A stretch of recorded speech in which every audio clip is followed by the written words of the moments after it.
So we wanted to sit down and, well, first of all, let me introduce you. Yeah. This is the wonderful Jen from the White Tower podcast. You should go listen to the White Tower podcast if you haven't already. And I'm assuming pretty much everyone who listens to What Spoilers has also at least checked out What Tower podcast. And if you haven't, you should, because they're the other really best one out there. And you're a no spoilers one, right? You can go through in order, which is popular with a lot of folks.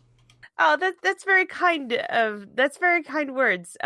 Because I know you guys have been doing it, What Spoilers podcasting anyway, for quite a hot minute. So, thank you for having me on, Seth. I really appreciate about this. This is the very first time I will be talking about fantasy in a setting other than Wheel of Time podcasting, if that makes any sense. So, we had you on that panel with, we've talked before, because we had you, me, Daniel Green, White Tower podcast, What Spoilers podcast, and Daniel Green were all sitting down at JordanCon, and we did a panel together.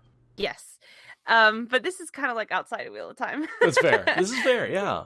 We're sort of avoiding Wheel of Time right now. We're both like, you know what? We talk about that all the time, every day. Let's move on to let's go forward and back. Yeah, so thank you for having me on this. I think this is really awesome that it's the two of us talking about another kind of fantasy for the same kind of reason, because before you started recording, Seth, you and I were kind of talking about, okay, yeah, just like you said, we do the Wheel of Time, let's keep it work at work. Let's talk about other things. We like other books and other fantasy. And then, I think the first time when you invited me and Jess onto your Discord as guests on your show, we kind of devolved into all sorts of different kinds of topics. So I don't know if tonight will be that way, but I think it's just kind of more of a fireside chat, if you will, between two friends. And I saw a radio in the chat. Hello. So I think it's kind of going to be more like the question that I asked you before you started recording is Dragonlance kind of like a series that you introduce people to that have not read fantasy before, or for a younger reader that's kind of trying to get into the genre for the first time? I've considered thinking about reading, sort of kind of this maybe medieval fantasy world. What's a good book series you can recommend? My go-to is Dragonlance. So that was my question to Seth is would you agree with that? How are your feelings on the book being kind of a starter series? Do you agree with that, or? So it certainly was for me, right? When I started off, I will tell you the progression of my reading was Boxcar Children, the Hardy Boys Case Files. Yes. And then after the Hardy Boys Case Files, I was tearing through those really fast, so I looked for something else, and I got into Dragonlance. And so Dragonlance was my first fantasy series. Word. Really? So absolutely. That was I picked up Chronicles, and that was the first time there were dragons in something that I read. And it just became the road from there, huh? Right. But I don't necessarily recommend it anymore to people. Oh, okay. Let's go into that. Why not? It just didn't age very well, because I know there's been a lot of that has not. It's got some 80s vibes to it, That being said, I will recommend it to someone who's getting into D&D and wants to read a story to understand the basic D&D world and how it's structured and what the gods are, and how that all works. I think Dragonlance is an excellent introduction to your just sort of general Dungeons and Dragons, good, evil, neutral world, as well as the races, the characters, the abilities, that sort of thing. That's actually a really good kind of introspection, because that's, I have just started playing D&D. So even though I've technically, like you said, read about it and kind of, I've read the modules before. Yeah, I'm that nerd. Oh, we nerd. I haven't played the game, but I'll sit and read the gaming handbooks, just for fun. It's so much easier to do that by yourself. To play the game, you need friends. I can read the books by myself. Yeah, I'm oh, cool, this is a monster manual, 5th edition of okay, da-da, la la la. So, and then later I hear that that's kind of like what monster fuckers do is they read. But anyway, that's neither here nor there. Just because you do the same thing as attractive. monster fuckers doesn't make you a monster fucker. So that's actually a really interesting point about getting people into D&D vis-a-vis these books. I never had heard that before, but that's true now that I think about it. Or just someone who's trying to get into D&D and it's like, there's so much information, I don't really know how to grasp it, and I'm like, well, just go read. You know, I mean, there's a lot of things you can get into, but if you want it in a very digestible, very easy to consume story form, yeah, I think Dragonlance does a great job. Now, those details are always different depending on, which homebrew you're going to use and stuff like that. But if you want to understand, like, the prejudices and if you want to know, like, what a half-elf has to deal with, like, go read Dragonlance. That's interesting. Because I see what you're talking about, like, as far as, like, what the races could do better versus others, handicaps and not. What was I trying to think of? Like, I've seen recently, like, if you Google, stuff going on with Dragonlance, I did so recently because apparently there's this really popular, it's funny you mentioned D&D, this really popular D&D group, like, by that actor, like, Joe Manganiello. I cannot pronounce his name, guys. I'm sorry about that. But Joe Manganiello. Anyway, he's got like this celebrity Hollywood D&D campaign that he's been running for quite some time now. And he has recently come out with like merch, and I guess he partnered with Weiss and Hickman, and I think more Weiss. He came out with a couple of different t-shirts, one like a Riceland t-shirt and then a Lord Soth. Oh, and then he kind of umbrellaed it under his merch company. I guess it's Death Saves is the company, and he was coming out with it. So I was actually kind of Googling about Dragonlance recently based on that. And there's a really big outcry for people asking to incorporate the world of Kryn and everything into like the 5e like D&D campaign. Yeah, like, I'm surprised it's not there already, frankly. Yeah, I did not know that, but they're like, yeah, okay, so it was a campaign setting in the past, obviously, but can you make it, like, can revise it to where modern, day people can go into this world, this setting? So, yeah, that's the last I heard. I mean, and I haven't checked in a few weeks, but... Can I just say there's two things I love about Lord Soth? One, he's an amazing character, and two, his name is just mine with a slightly different vowel. So I really, Soth and Seth, I was like, yes, that's my man. That's true. I never considered that. He was kind of interesting because he's one of those characters when he comes around, you just like, oh, he's the big bad. Like he's going to be some sort of, final boss that they're going to have to fight at the end. But that really doesn't become what his character evolves into, does it? Like you think when he first appears on the scene, it's going to be like, oh, okay, you're going to be like a dragon high lord that we fight. No, but his motivation is completely different, right? His motivation is to find someone he loves to spend the rest of his eternal torment with, which is both horrifying and beautiful.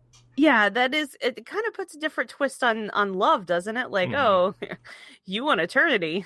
I'll show you eternity. Right. Like we'll be miserable together forever. Yeah, it's kind of that creepy, overly attached girlfriend meme, kind of like that. But Totally. No, it's Lord Soth. Just except, behind Katara's face the whole time, Lord Soth is just back there like, I love you. You're not going to go anywhere without me. Yeah. Like, just the creep in the corner. That's Soth's role in the series now. He's the creep in the corner. Done. Totally. Yeah, I thought he was a very unique character, and it's funny because I think like he had his entire spin-off series with like the Ravenloft books and everything. They incorporated him into kind of like a subgenre of books as well. So he kind of even disappeared from the Dragonlance and kind of reappeared in other stuff too. So that's interesting. A lot of people really like Soth. He's definitely a dark horse character. He's one of those characters who was like written to be a bit part and just like sort of gained his own momentum in his own story. Yeah. Do we want to do any sort of synopsis for people who may not have read Dragonlance? Do we want to sort of like take a stab at it, Seth? Go for it. I want to hear. I want to sit back. Dragonlance. Jesus Christ! This is 3 books of just craziness. Hold Hold your horses. Here we go. All right. So Dragonlance Chronicles starts with the reunification of a group of friends who happen to be awesome warriors because they are, because this world is. And they've got also these histories, and they come back after 5 years of being separate, and they've all sort of found signs of an evil returning. And their goal has basically been to find some evidence of the old gods, right? There's these new gods that, are obviously fake. They don't answer any prayers. They don't have any powers. Their priests are just, power. They're essentially, the same kind of priests we have here in the real world. Power-hungry assholes that don't actually have any power. And so they're seeking out the old gods with real power. And so as they sit down and they reunite, they encounter Goldmoon and her husband Riverwind, who seem to have discovered some evidence of real power of the gods. And this sets them off on a whole quest to basically prove the power of the gods and to bring those gods back to the real world. It turns out that evil dragons have returned, and what they've been doing is stealing the eggs of the good dragons who put themselves into self-exile in order to balance the scales. Because this, again, one of the things I love about this series is it's very much all about balance in the same way that Wheel of Time is, right? And so when the evil gods and evil dragons go away, the good dragons self-exile. The evil dragons haven't left. They're stealing the eggs of the good dragons and turning them into evil half-men, half-dragon soldiers, draconians. And so they're using them to bring back the evil Dark Queen and take over the world. And God, how do we even start talking about the characters? Because there's this is really like, okay, I just gave you the most generic fantasy setting of all time, and what I completely left out of That's actually really good. I actually wouldn't have included the main plot line, which is bad dragons stealing the good dragon's eggs, in my synopsis of Dragonlance, which is kind of the whole point. So, bully for you, because I would never have even done that. What drove me to these Burks, was when I was a kid, the characters. Before I even knew about D&D, which is why I started going into, this would be a good opener. Just like you said, Seth, trying to self-actualize, okay, what does this race do? What does, so-and-so do? Which is why you would recommend these books, is why I like the characters. Like Lord of the Rings and every other fantasy book almost thereafter, it's a group of friends, unlikely heroes, cast into the Nether. No, it's a half-elf, a dwarf, human barbarians, kind of like a half evil mage, a barbarian. I'm not sure how half I would call him. I think he's pretty fully at the beginning. And then they introduce a new race, which is kind of based on the hobbits. Dragonlance has a unique race, which is called Kender. And essentially they're not the candy, but close enough. they're kind of like they're diminutive. They're kind of more adaptive to like the rogue kind of type character, I would say. And in the setting, they can easily like go into that role. They have a unique weapon called a hoopak, which is a kind of a staff that they use. But the thing that makes Kender interesting is they have no fear. Right. None. All of them are born with zero fear. So, like, if you tell a Kender on an adventure, like, okay, certain death awaits us at the end of this dungeon. We are going to fight a literal fucking dragon. We're probably gonna die. Certainty of success is slim. If you have a Kender in your party, ooh, that sounds like fun. Like a childlike curiosity abounding that never falters, never fails, will run headfirst into like a camp of orcs. It leads to some of the best scenes.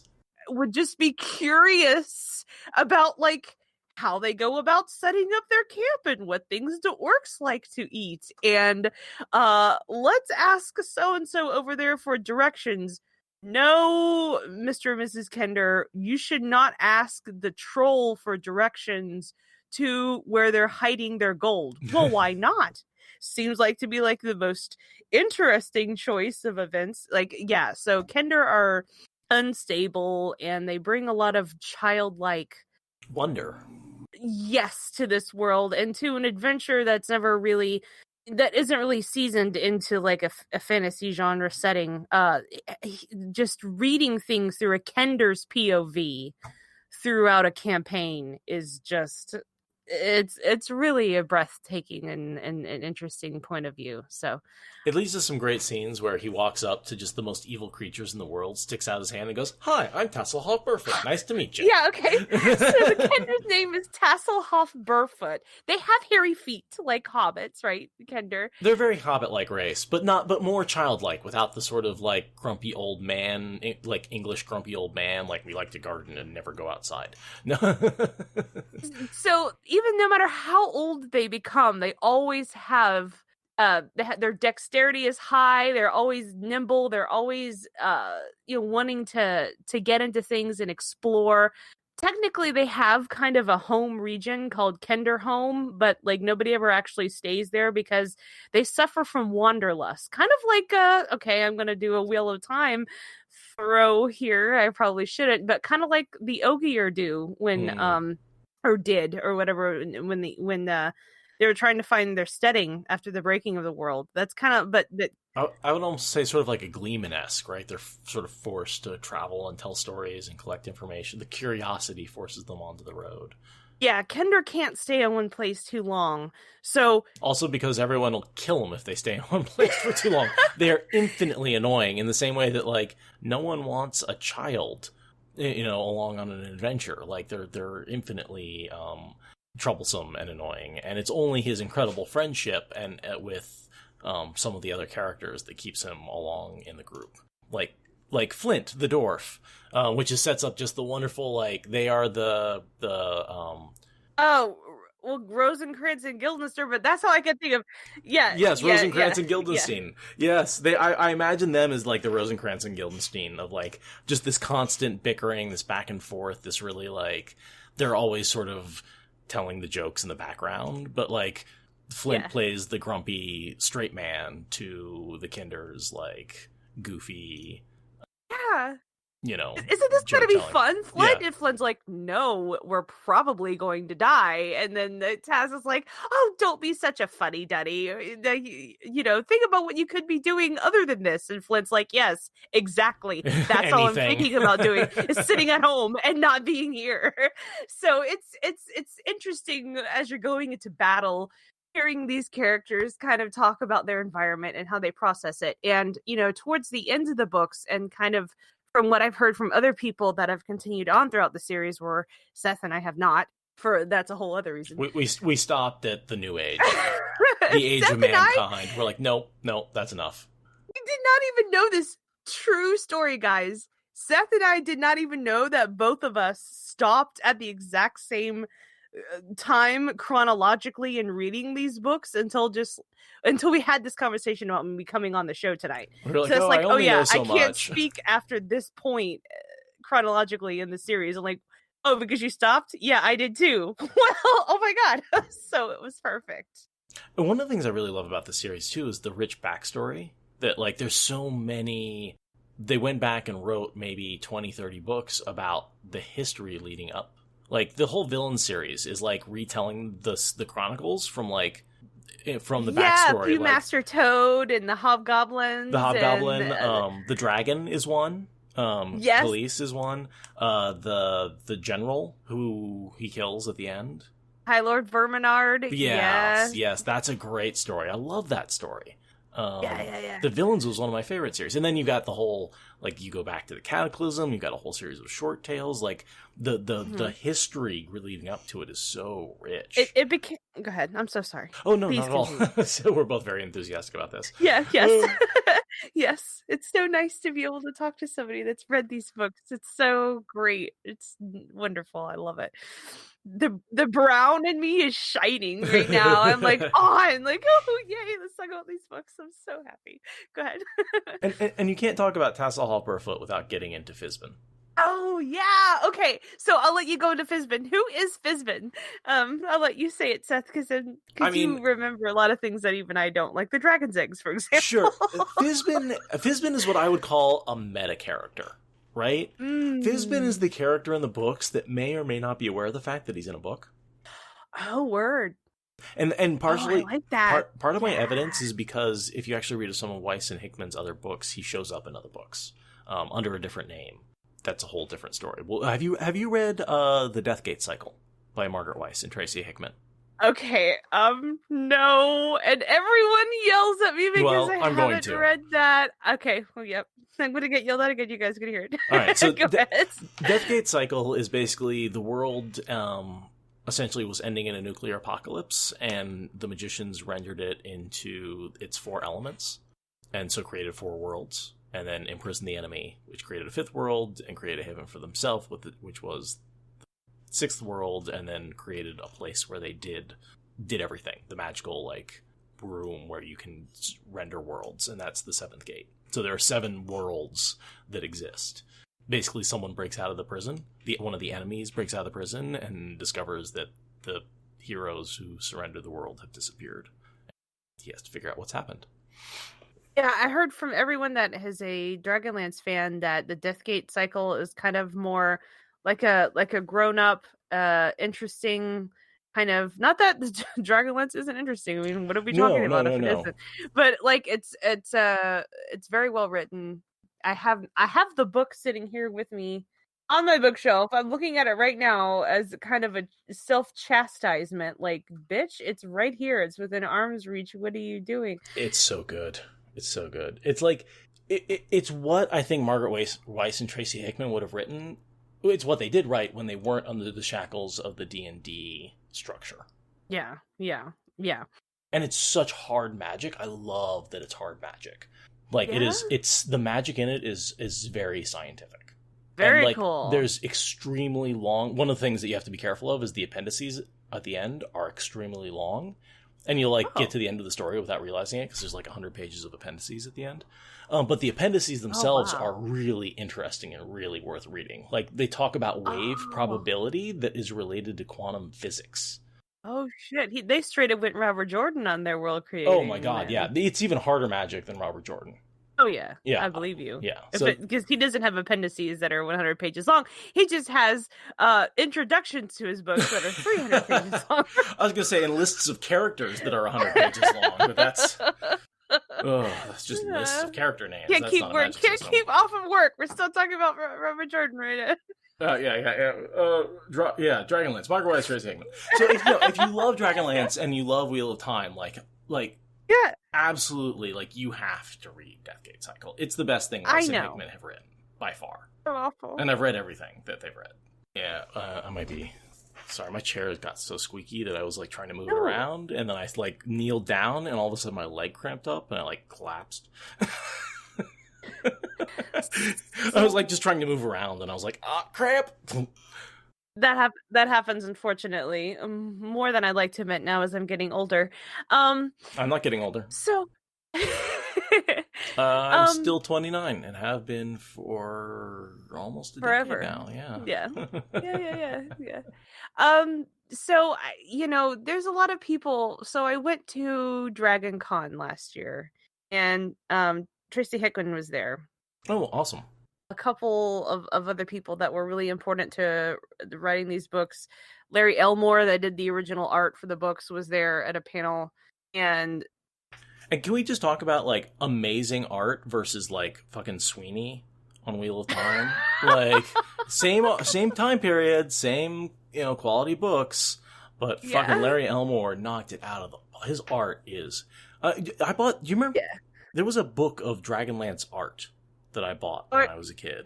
Oh yeah, I've got a couple of them. Okay, yeah, and I just remember flipping through that and being amazed by how good the art was. Yeah, it's really good. I could tell you a story about Dragonlance art that I heard from the panel about Larry Elmore real quick if you want. Please do. Yeah.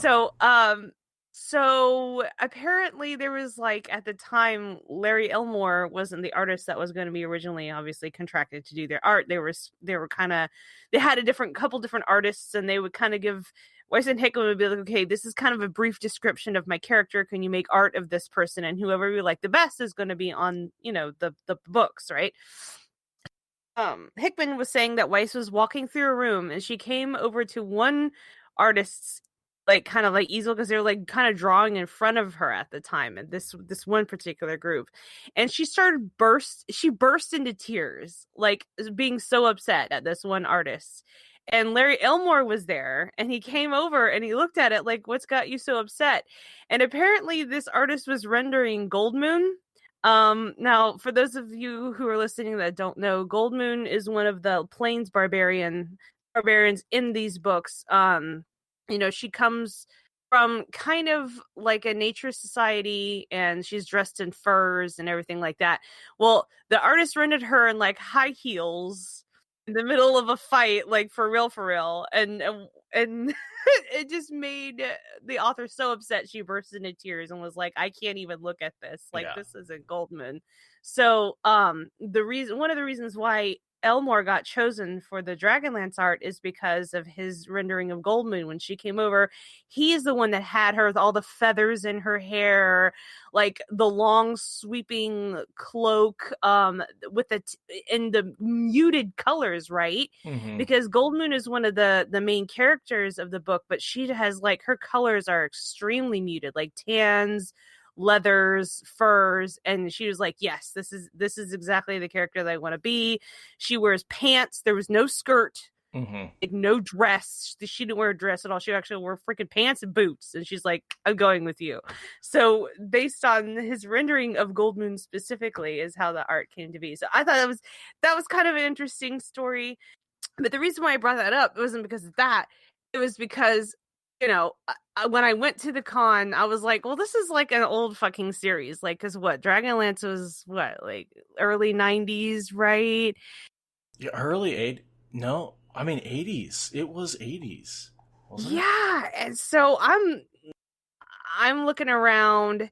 Oh, thank you, Seth. You just put that up in the chat so that people can see kind of her muted like colors and her boots and her pants.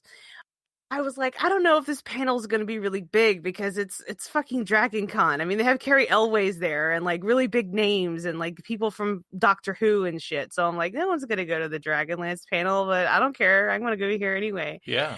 But the fucking ballroom was packed, bro. Yeah. I almost started crying like when I had to stand in line and I saw a Raceland cosplayer. Dude, I went into orbit. I went into Cloud 8000. I was able to sit there and everybody was polite.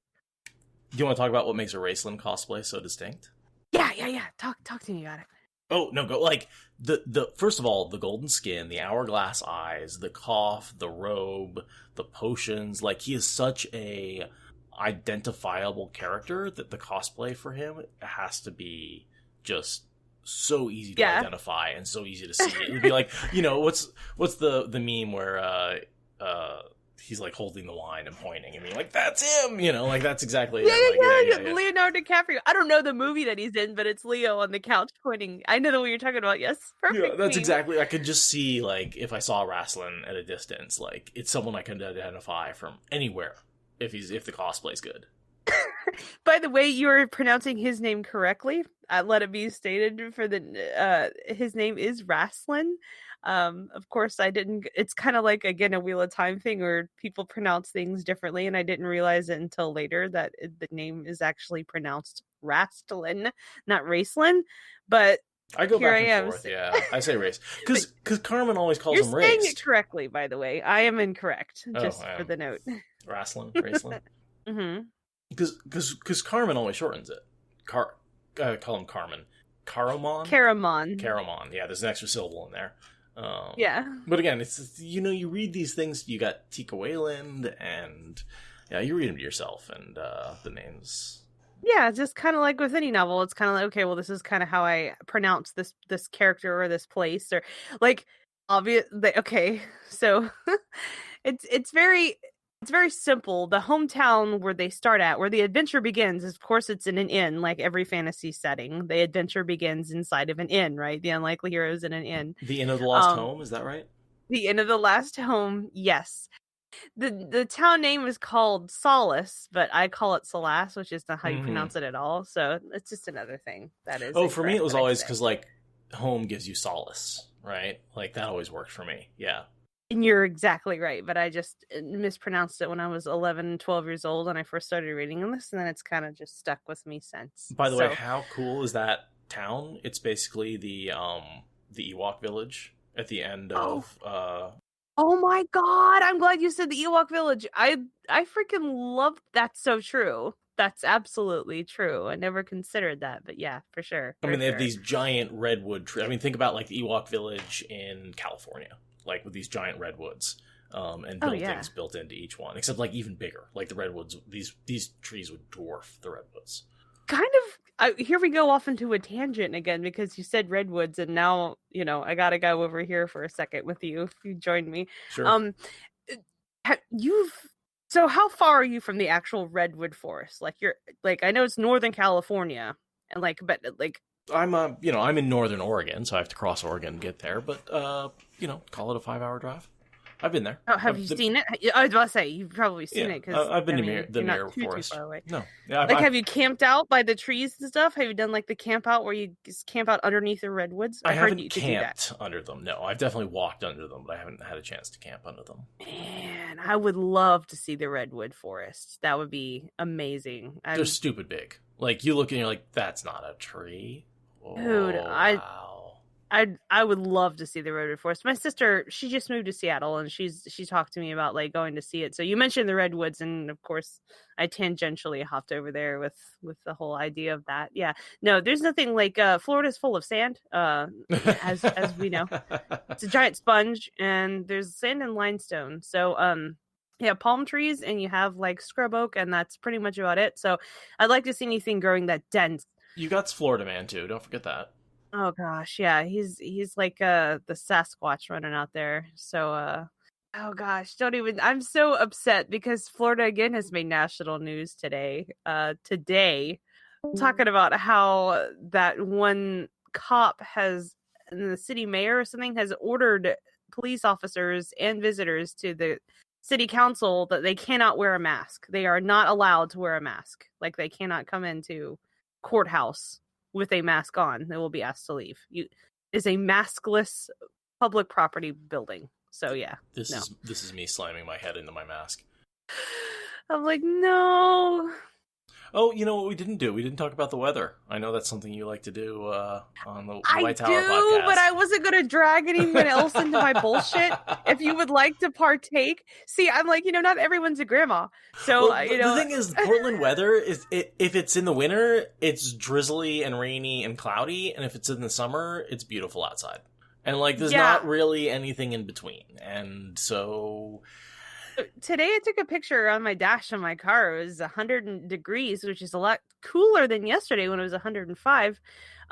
It's actually legitimately, all jokes aside, it's getting too hot to live here. I've unfortunately lived in Florida my entire life, which is a long time.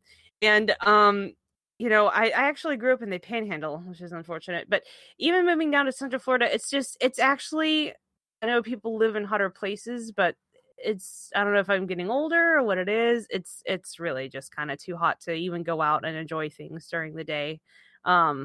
It's like, okay, if you want to exercise or if you want to go do something, the heat of the weather will be okay. Well, we can't do this in this entire season. We're gonna have to wait 4 months, or we're gonna have to go extremely early in the morning or extremely late at night, which is unsafe. So yeah, I'd love to see more temperate weather. Never seen snow. That's still a thing. I would like to eventually see that at one point in time. Have you never vacationed to a place where there was snow? So I have. So my dad used to take us on summer vacations, the family to different places. We road tripped a lot, and but it was only over the summer. I did go to the mountains and see snow kind of on the ground, and we jumped out of the car so I could touch the snow on the side of a mountain, but it wasn't actually falling. It was just high elevation snow melt that was sludge that was kind of on the side of the road, which to a Floridian was absolutely fucking spectacular. When you're like 10, it's like, oh my god. Ah! But that is my snow equivalent. It's miserable here right now. It's 72 and 40% humidity and sunny. It's just fucking disgusting outside. Yeah, I know. Thank My literal sister moved to Seattle because I think that's literally the opposite side, is almost as far as you can get across the country from where we live. Yeah. North and west from west, where yeah. I live. No, that's I mean, I feel like getting as far away from Florida as you possibly can is a good idea. Like, that's just she literally went from Orlando to Seattle and was like, no. So I'm kind of following suit in my mind of, somewhere in the Olympic Peninsula. I love that. So when you hosted SpoilerCon, like I was telling you earlier, just coming up to see it was just fan-fucking-tastic. I remember walking around like by myself with Desmond, just kind of like wanting to see like trees and local flora and fauna and shit. Like that was just as much exciting as anything else that was going on. So I'm spoiled by my wealth. There's so much beauty here that sometimes, I forget, because I moved here from Virginia. So, I was. Oh, really? Yeah. How old were you when you moved from Virginia? 30. Oh, okay. So you have obviously very vivid memory and everything of right. Like, okay, yeah. And we can talk about my living history, but I've lived. I went to college in Philly. Oh, born in even all over. Yeah, born in Canada. Lived in Texas for 3 years, Mississippi for 3 years, Colorado for 6 months, Kansas for a year. I think I'm missing a few in there. Oh, Pennsylvania for 3 years. Oh, wow. And so then, yeah, you really, you traveled quite a bit. Yeah. Mm-hmm. Yeah, just my family moved around a lot. So I lived all over the country, and now we're out here in Oregon. So, because it's better than the rest of the country. Like, and I can say that with like some fucking definitive. I was about to say, so you have a pretty stated opinion then of where you live. Is you like it the best? Is it the best you've lived so far? Oh, Oregon, definitely. By far. Yeah, I mean, I liked Pennsylvania a lot too, but the summers were miserable. But I liked the mountains and the forest and stuff, and I liked Philly a lot. Like, I will say, I miss some parts about Philly. Like, one of the things about Portland that they don't tell you when you move here is it's the whitest city in the country. Is it though? Yes. True? Oh, yeah. That's very interesting. Like, by population, it's like the whitest city in the country. Why is that, do you think? Because I know that, it's not like the deep south where, people don't want to live if they're not white. Like, I think it would be a very open community of diversity. That's very interesting to me. It is now. In the 1950s, the locals kind of forced everyone of color into a neighborhood, which then flooded. Like, to the point where all the houses were destroyed. And they were told, okay, well, find somewhere else outside the city. And so really, like, it became so this generational thing. It's it absolutely, there was zero population in the city. Until very, very recent. Like, it was just nothing. Same thing with, there was a Chinese population that did all the gold panning around here. Never seen a Chinese person in my life in Portland. Because they were literally rounded up and put into concentration camps, and all of their property and and everything was stolen. So, yeah, anyway, depressing history. We definitely segued into. Yeah, but like Portland itself, like it had the KKK rallies going through downtown not that, like 50 years ago. Like it was a pretty racist town until very recently.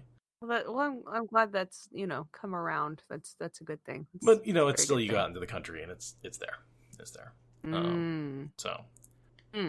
Back to Dragonlance and fantasy worlds where the racism is just against elves. Or should I say half-elves?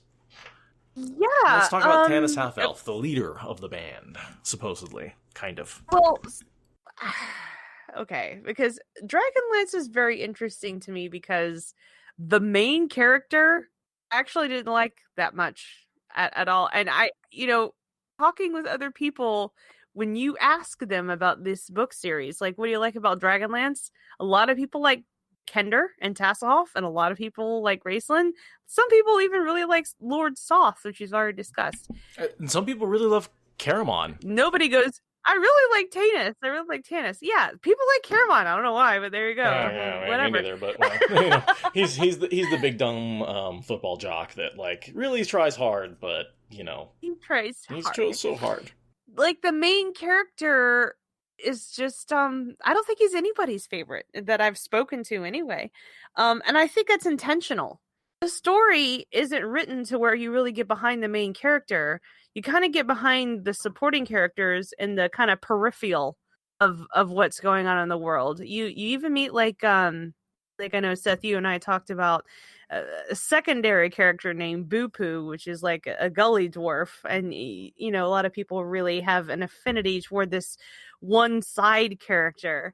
But like the main guy, I think it's intentionally written where you follow this main person throughout the books and you're looking more through his eyes to appreciate and enjoy the world and the other people that he interacts with more than his own self. That's kind of how I took the books anyway. And I kind of like that spin on it where the main character, so many authors, I think, try to write the main character that's extremely compelling and has all these different, issues. And Tanis definitely does, because he's a half elf and he struggles with his elven and human heritage. Like he goes in different places where, depending on where he is in the continent of Ansalon, people will regard him more favorably whether he's wearing a beard or not, right? Because only humans can grow a beard. So depending on where he's at, he'll grow a beard, and if he hides like his ears behind a hood, he can maybe try to change how he walks, like his gait, and pretend like he's human and can pass.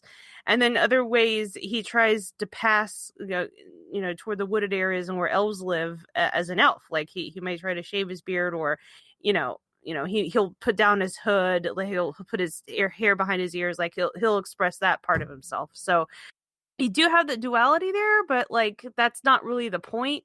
Right. Well, and he's such an everyman, like like you were saying, like he's very much the everyman. But I dispute you saying he's the main character, right? He is like one of 9. Just like I would say we get as much POV, like we start from his POV, and it may be slightly more than the other characters, but man, like we do so much with Raceland, we do so much with when Sturm makes his stand, when Lorena, I always call her Laura, but I know that's her name has more syllables than that. The elf that just put a lot more A's in it. Yeah, it's like banana, Lorana and Anna. You just don't know where to stop. Oh my god! I mean, you're not wrong. Names are hard. Fucking fantastic. But she gets to be the whole golden general and like make her stand, and she really defends the city, and we spend a lot of time with her. We spend a fair amount of time with like Kitara and Flint. Oh my god, Flint's death hit me hard. Dude, yeah, it hit everybody hard. Yeah, spoilers, everyone. Yeah, for those wanting to get into the books. Yeah, like he hit me hard. When I was a kid, it's funny because you just like the Wheel of Time. Here we go, talk about the Wheel of Time.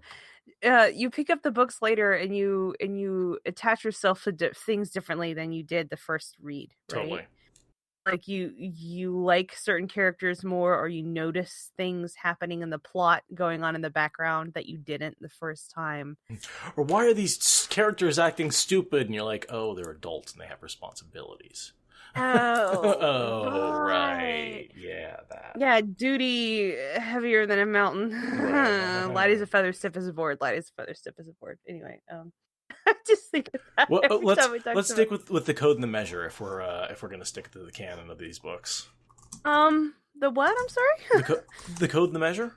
Like the Salamnic thing, or what are you talking about? I don't know. Yeah, like what the knights have to go to. Okay, so like one of the cool things about the world building and Dragonlance is like, okay, so like check it. This is Jed's way of describing things to people that may not know. Okay, so the world's been around for kind of a long time, and this used to be this really ordained super secret boy band order of these holy knights, right? They're real chivalrous. Oh my Jesus, I know that word, I promise. They were I the just good can't say guys, it. lawful good, right? Oh, that's a really good point, Seth. These books can really, teach people about the alignment for Yep. sure, for sure. Yeah. They originated in a country called Solamnia, and thus were called the Solamnic Knights, even though people outside of Solamnia could become a Solamnic Knight, but that's neither here nor there. More of a recent thing, depending on how. Yeah. Right. So, and they were like the protectors. They were the Jedi, right? They were protectors of the peace. They were like, they kind of were looked favorably upon by the god of good and light. But then shit started to go. What the White Cloaks were supposed to be, right? Exactly. And they were like the neighborhood cop, but like the good cop that doesn't exist in today's society. Anyway, that's me projecting. Let's come back. No, I 100% agree with you there. Bring it in. I live in Portland. I live in Portland. I have been like, I can't. A night doesn't go by when there's literally people not protesting down my street. I believe last night the chant was "Hey ho, what is it? Whatever, baba, hey ho, these racist cops have got to go."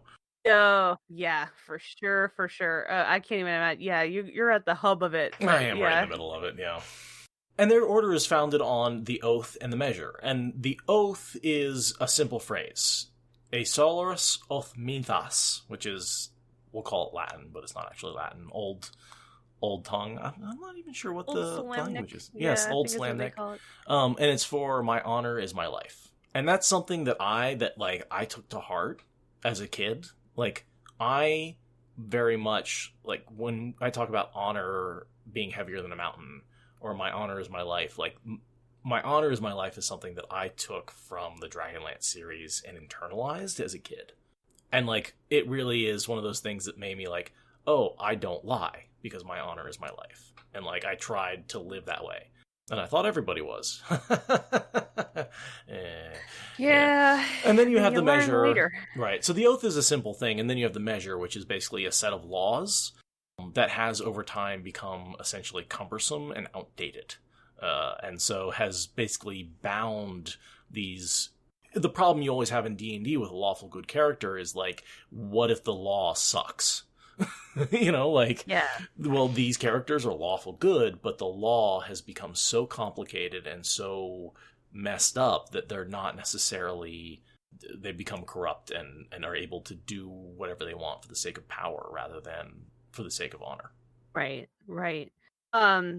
Yeah, the one of the characters of the 9, the Council of 9, is the Council, which, by the way, there's 10.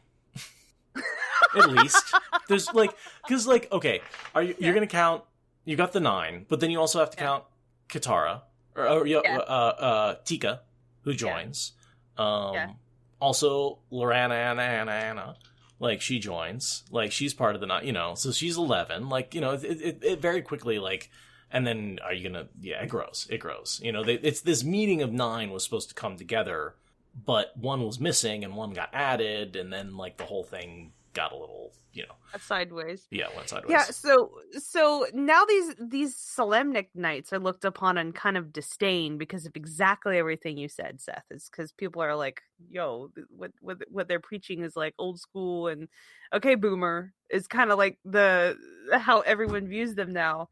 And the struggle between Sturm and his leaders feels very much like Sturm is actually a nice, good, lawful guy, but he's trying to be a one-man show himself, shoulder the entire corrupt Solamnic order on his shoulders and say, hey, I can change this order around to be the good it once was. And, like, no one man can do that. Except he does. You know what I mean? Like, he succeeds through sacrifice, right? He's the Egwene of the, like, he does for the Solamnic Knights what Egwene does for the White Tower, which is provide this just incredible example of what you should be if you're going to be a knight.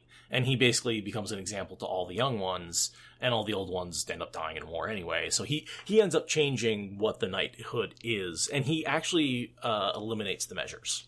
Like, all the old laws, he says, we're ignoring those anymore. We are just going by my honor is my life.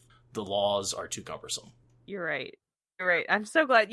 I can't believe, Seth, you opened this up by saying, "Hey, remember how the bad dragons were stealing the good dragons' eggs?" Like, I totally fucking forgot about that major crucial plot point and like the point of the story. Right. Yeah, I was gonna go into like, okay, so you've got this Kender and you've got this mage and you've got these gods, and like, what the fuck is the plot of the story? Like, the good dragons are dying because all their young are being transformed to the dark side, with the Council of 13 withdrawal and 13 Black Asha sisters making them all become dark friends. And then no, never mind. Wait, yeah. Stop. Nope. Bad job. Crossing the streams. Don't cross the streams. Don't cross the streams. Oh God, don't do it. But yeah, it's all about, and that in a lot of ways that isn't sort of what they do the whole time. That is something they discover, but they're doing a lot of other things. Yeah.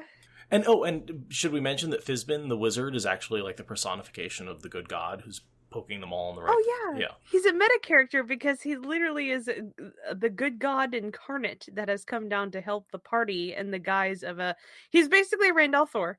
No, I'm playing. No, he's not. Oh, and should we talk about, like, also there's miraculous healing in this series, which is... There's what, I'm sorry? There's miraculous healing.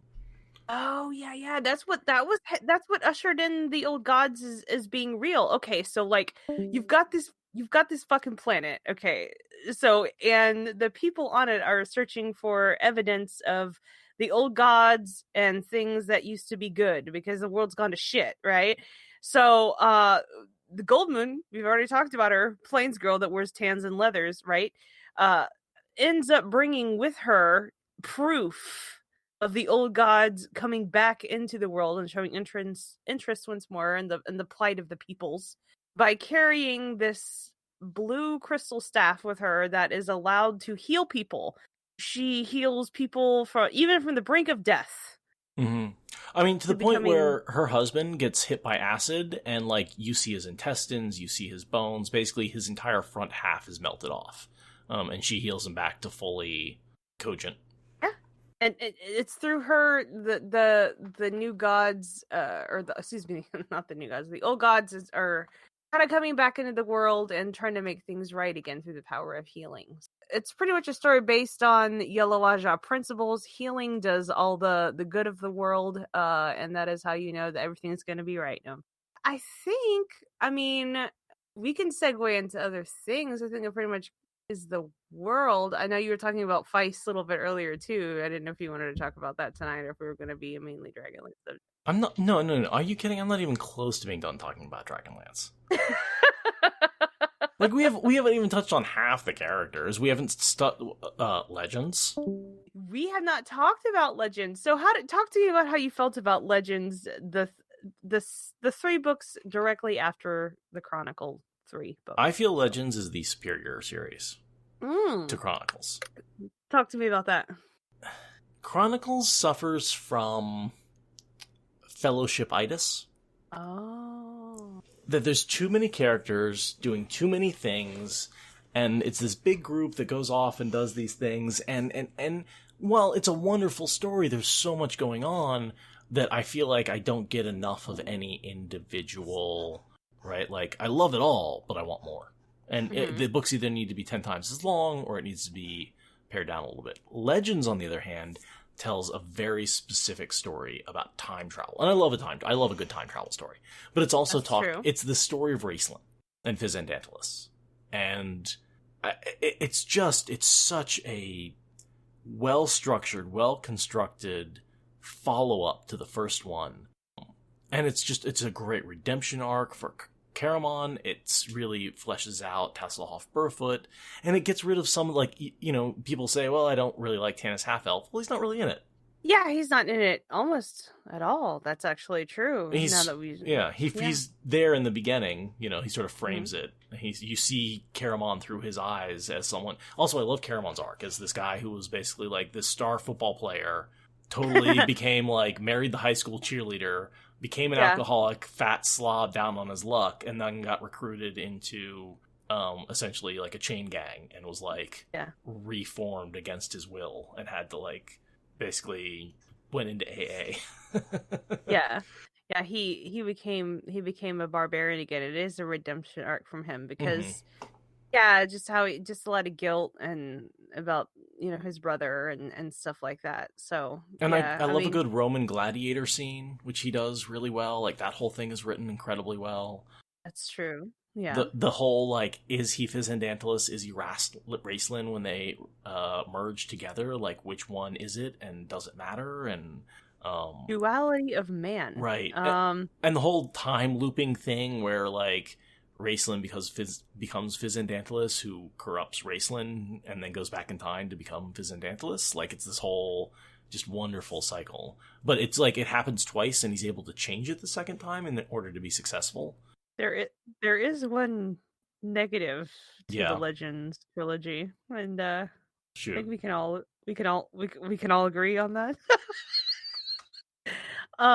The introduction of a new character, Chrissania. No, I'm playing. I don't want to give any Chrissania hate.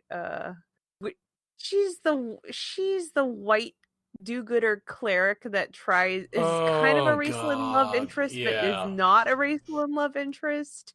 Well, she's great. She's a groomed victim. Yes. Essentially, he grooms her to be his. I mean, it has some very much child predator parallels when I think about it. Like, she's an innocent who he is grooming to do a terrible thing by getting her to trust him in ways that are not comfortable. Which is what makes him so evil, right? He's so good at it, and he knows exactly what he's doing, and he's like, yeah, I'm grooming her. Deal with it. Like, and he tells her that, too. He's like, yeah, I'm grooming you to do evil things. And she's like, but I love you. He's like, yeah. She's like, the power of my God and my faith will allow me to rise above whatever intentions you have for me. Well, that doesn't work out. No, not at all. She does exactly what he wants. It's not until she's blinded and loses her eyes that she's able to see. The symbolism there is a little bit on the nose, don't you think? Like, okay. Well, yes, absolutely. And that is something that Dragonlance does. Like, Dragonlance is all about, like, on-the-nose symbolism. Like, they are not, like, there is good, there is evil, there is, the evil characters are ugly, the good characters are pretty. Yes. And that's what kind of makes it, not as fully developed as other fantasy series. Like you say, like, if you try to come back to it, it's kind of, good is good and looks good and is good and seems good right at the beginning, and there's no, and evil is cankerous and self-defeating, horrible and bad, and there's a clear distinction between the two, and the two are inevitably at odds with each other, and it's the age-old story of good versus evil. But that's what makes Raistlin so wonderful. Right. Is, like, in an effort to do evil, he defeats evil. Mm-hmm. And that's, excuse me, that's another huge theme of these books, is that evil turns on itself. Always. Yes. That was with the undoing of why the evil Dark Queen didn't completely overtake this shattered world, is because evil always turns in itself. That was the adage. Like, you're going to have a sub branch of evil that's going to want to try to take over the more powerful evil, and the evil is always fighting itself in amongst itself first and foremost. Like, you even see that, like, and even at the lesser evil food chain spectrum in the real world, like, Totally. As you go up the food chain of, like, gangs and mobs and that sort of thing, there's always some sort of infighting, right? There's always some sort of disagreement, like, and there's always some sort of, subterfuge going on in the back of what people are trying to backstab each other. So that's kind of carried out in these books, is like, okay, well, yeah, good and evil are fighting each other, but even more importantly, even though evil's powers are usually far greater than those of good, is that the powers are extended by trying to create a falsified unified front, when in actuality that's not what's going on at all. So, right, yeah. and in a lot of ways, through all the things that all the good characters do, it all comes down to the fact that Raistlin is evil and puts himself in the right place at the right time, and he gets to make the choice. He gets to choose, do I support the Dark Queen and stop you, which is my job that she asked me to do, or do I let you through and take advantage of the fact that her banishment will leave me the most powerful dark mage in the world? Mm-hmm. Come on through, folks. It's like, that's evil turning on itself, and a self-driven purpose. And because the evil is part of their group. Totally. It's like the group, the Fellowship, needs the evil of Raceland in order to win. Oh shit! Like they can't be. You're just a group right. I had yeah. never heard that before, but that's an absolutely astute observation. That group couldn't have overtaken with one of their members turning bad. Mm-mm. That's true. In a lot of ways, it's two of them, because wow. Katara also was a huge part of the evil. I mean, that's she went on a bit of a redemption mark. No, and yeah, there is this good versus evil, and I will say, like, yes, the book sets that up, but then you have Raceland, which breaks everything. That's true. Like he is the exception that makes the rule, right? Like you have to make everyone else either good or evil to make his character as interesting as it is. Yeah. And then you have the dwarf and the Kender, who are completely neutral parties and throughout, but they're actually good. I mean, Flint's good, but like Tasselhoff is chaotic neutral to the extreme, to the extreme. Which kind of is very interesting. So you have the Solamnic Knight, which is built on nothing but law and order, fighting next to a Kender.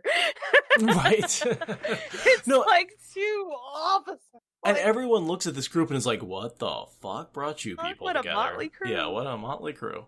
And there's some great prequel books that like go through how they all were brought together. Those are fun. Oh, do you want to talk about Dragon Orbs at all? Let's talk about... Oh yeah! There's one particular thing about a Dragon Orb I'd like to talk to you about, but please, you brought it up. No? Okay, well, I brought it up, but you said there was something you wanted in particular. Go for it. Okay, check it. Like, one of the coolest things about these books was the fucking scene. So, they go back to... Because you get this build-up, right, with Tanis, the main character, and his half-elven and half-human heritage. Okay, he hasn't gone back to his homeland in a hot minute, and they're going to Colonesti, which is like where he was from, and then they go to like the super duper like the gold high elf city of the Sylvanesti, right? And you think it's going to be this beautiful elven place, right? And it's the Blight, and the characters get there, but because I'm just a weirdo, green is my favorite color, and like the whole like silver tinged beautiful forest of beautiful things growing has turned the sickly green ooze malaise grossness, and it's this buildup for books, right? Mm-hmm. You finally get to the most beautiful place in the continents. This place is busted. Yeah. And even like you said, Seth, it's the Blight and the creepiest. Okay, so it adds like this creepy element that hasn't been in the book heretofore, had not been in the books. You get up to like the main spot, like where the king is sitting on his throne, and it's the fucking. If you have art of it, I hope you throw it in the chat. It's King Lorak, and it's the king of all the good elves. And out of sheer desperation, he grabbed one of these things that could control the evil dragons, which is a dragon orb. And he had locked away in his little fucking treasure room or whatever. Because, okay, so the history of the dragon orbs, they were created, goes back to the history of the mages, right? The mages, there's good, evil, and neutral mages. And they worship one of the three moons, which represent one of the three gods. They came together and created the 5 mage towers. Each mage tower was basically a repository of knowledge for the 3 orders of mages. In each of those towers, they created a dragon orb and a gateway between each of the towers. That gateway happened to open up to the abyss, which let the Dark Queen in, which is the whole reason why he has to travel back in time, is he has to travel back in time to when those gateways were openable. Anyway, but during various cataclysms, I believe during the cataclysm of Istar, one of the dragon orbs was destroyed because it was there. Or wait, no, isn't this one that Lorak has the one from Istar? Because he snuck it out, because the dragon orbs preserve themselves. So I believe... I forget which one he snuck it out from, I'm pretty sure it was the one that would have been destroyed during the Cataclysm of Istar. I forget. It very well could be, because I honestly don't remember. I do remember it spoke to him and he stole it. Yes, that's true. And so he stole it and hid it away. And then basically in this time of desperation, he pulls it out and goes to use it. and fails, and it takes over his mind entirely. And it summons one of the evil dragons, Cyan Bloodbane, what probably the most powerful and largest of all of the evil dragons. And he's a green dragon. And so he sits there and whispers in Lorac's ear evil things, nightmares, and the nightmares use the power of the dragon orb to become real and corrupt the whole land. So the king is corrupting his own land, folks, like with his own mind through the power of the dragon orb, because the king was like, I'm going to use a dragon orb to try to get one of these evil dragons to overpower it and use it for good, right? Yep. But the dragon orb was too powerful for the elven king. Yeah, that blade cut both ways. So he didn't move from his throne for God knows how long, and his hand, and when they come upon him in his palace, he's still sitting in the throne room, and the dragon is literally coiled around him like kind of worm tongue shit, right? Whispering in his ear, and his hand is clutched like this gnarled hand, like with his fucking nails, and his mouth is open in a silent scream, like a rictus like scream, but he's been not screaming for saying decades. anything. Yeah. And the dragon's just like whispering nightmares in his ear, and from the dragon orb, it's poisoning and corrupting the entire land. So no elf is all the elves have escaped a long time ago, and the whole forest is blighted. It was fucking cool, man. That was that whole scene. That whole scene is amazing, like, and dreamlike. Just everything just shook me to the core, and I was like 13 years old. That shit. Oh, do you want to talk about the whirlpool, the Blood Sea, and the city underneath? Yeah, okay, so yes, please talk about that, because I'm pretty not as well versed in that part with Marquesta Carthon and her Minotaur first mate. But yes, I do remember it, and I know it's fucking cool as shit. So during the Cataclysm 300 years ago, essentially the gods cast a mountain down onto the earth. So imagine dinosaur-level extinction asteroid. And what they did is they dropped it on basically Rome, because the Pope was being a dick. I love it. So imagine like our Pope was actually being like sacrilegious, which he is all the time, and the God and God was like, you know what? Fuck you, mountain. And so instead of the Mediterranean, we had a giant deep hole in the earth with a eternal everstorm above it and a whirlpool that never ended, constantly stirring up the silt, creating a blood red sea.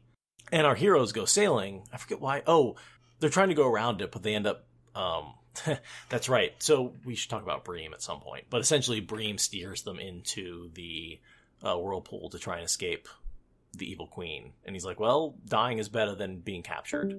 But the whirlpool sucks them down and puts them in the underwater remnants of the city of Ishtar, which is basically old Rome. And there's like mermaids and shit living under there. And that's a whole other experience. Wow, like you're right. I just latch on to certain parts of these stories so vividly, but there's other parts like oh yeah, that's right. It's like this Blood Sea of Ishtar. Like, oh, yeah, let's talk about it. I completely forgot, and it's like so good to talk with someone else. Cause like, oh yeah, like, aren't those fun this little is details? so nice. Yeah. Because before I came on doing this, I was just kind of like, today was just kind of like a crazy day. It's been like a crazy past couple months, and then just sitting here talking about this has enlightened me to happier thoughts and a good overall feeling. Yeah, and this is nice. This is my childhood in a book. Yeah, this really is just such a kid. And I'm, part of what's bringing this up is I'm just scrolling through the artwork, and I'm like, oh yeah, the Blood Sea of Ishtar. I'm seeing a picture of the dragon hovering over the ship as it's getting sucked down into an underwater city. And that just brings back all those memories. And then Bream. So Bream, he couldn't die. Right. He had that emerald in his chest. So after the Cataclysm, he fell on. Go ahead. Yeah. So after the Cataclysm, him and his sister are wandering around, ruins, and they basically come across the doorway to the evil goddess's temple. And there's all these gemstones, and essentially Bream tries to pull it out, and his sister tries to stop him and is like, hey, don't do that, you're desecrating a temple. And he pushes her, and she falls and cracks her head on the temple and bleeds out and dies. And my guess is that's enough of a quote-unquote sacrifice to open the doorway to the Dark Queen and bring her back. Yep, because of what he did, which caused this whole shenanigans to happen in the first place, where the companions even had to join. And that leads to the return of the evil dragons, right? Like, opening that doorway lets the queen wake the evil dragons back up. Yes, she's like the Dark One. She can't touch the world and the physical flesh quite yet, but she can manifest herself through her minions, in this case evil dragons. And that turns out to be because of the love of, even though he pushed his sister and she died, she loved him, and she used her soul to block the doorway to give Bream a chance to escape. And so now essentially the doorway is stuck halfway open with a ghost of Bream's sister in it. The goddess, I'm not really sure why she embedded the gemstone in his heart, but somehow him fleeing with the gemstone is preventing her from either, she can't open or close the door. And so sort of at the end, the goal is to slam the door shut in her face by having Bream sacrifice himself on the same altar his sister died on. But if the queen gets a hold of him, she can tear him apart and open the door wide up, and then she gets to essentially break the seals on the prison and escape into the real world. To, shatter all the seals of the prison. Exactly, yes. Which in this case happen to be green gemstones, but they're not Quendalar, they're gemstones, and the seals. She is the watcher of the seal. No, stop. I'm gonna stop. That might be Bream. I think you call it, or his sister. Yeah, anyway. he'd be the watcher. She's the keeper. No, I'm playing. Stop. But I mean, there's these roles that fantasy characters play, and you can draw these parallels pretty easily. Because again, this is the Dragonlance is such prototypical fantasy, right? It is. To me, Dragonlance has always been the measuring stick that all other fantasy is sort of measured by. And I'm not saying it's the best, right? Like, if you have a yardstick, you have things that are longer than a yard, right? Like, Wheel of Time is as good as like 3 or 4 Dragonlances, but I still measure it by Dragonlances, Really? Do you? Because I do. Well, for me, that's I do fantasy. Because that was like my childhood, and that's kind of okay. Some people had, some people had Lord of the Rings. Mm-hmm. Never. To me, it was too pedantic when I was 11 to try to get into like all the family tree history. I'm like, if I want to read about family tree history, I'd read the Bible. I'm not doing that. No. Give me some characters. Give me some story. Yeah. Yeah. So that was just kind of the segue, and then we kind of down from there. And then I did, at the time, the other big book series other than Dragonlance was Forgotten Realms, and I kind of, like most people, dabbled into that as well, which is kind of a... I was actually, I was the Mac PC kind of war. Like, I was a Dragonlance guy, and, don't touch that Forgotten Realms bullshit. Like, I refused to read a single word on a single page, because I was a Dragonlance guy, and that Forgotten Realms people, they were scum. Yeah. They were scum. That's how it was at the time, too. For real, what you just expressed is such a true statement. Because it was like, okay, you're exactly right. You're one or the other. And it's like East Coast, West Coast. I love how you said Mac PC. That's even better. That's so canon. Because that's kind of how it was. Like, you had this, and it's kind of cool because, for some reason or another, fantasy was a big thing back then, right? Like, you had like Dragonlance, like D&D. Mm-hmm. Had came out a few years before the first Dragonlance books. But it was also so niche. The Forgotten Realms. Not the way it is today. Like, now you can go out and be like, hey, I like fantasy and Game of Thrones and stuff like that. And people are like, oh, okay. Yeah, okay. Back then, you were like, hey, mainstream. I like fantasy. And they're like, you freak. You like women in fantasy situations, and you're reading that in public, you disgusting person. And some of the covers didn't help. Yeah, it was like Goddess Riffer shit too. The covers weren't good. Even the Wheel of Time suffered a bit of that. Especially the Wheel of Time. But it's like, no, don't judge a book by its cover, please. Yeah, I'd like to sit down and just rip into the. Actually, me and Travis were ripping into the Sweeney covers. I started ripping into, I forget which one, and I just like start pulling them out one by one, and be like, and this one's bad for these reasons, and this one's bad for those reasons, this one's bad. Like I got into it. So I spent like 2 hours ripping into the covers. They're so bad.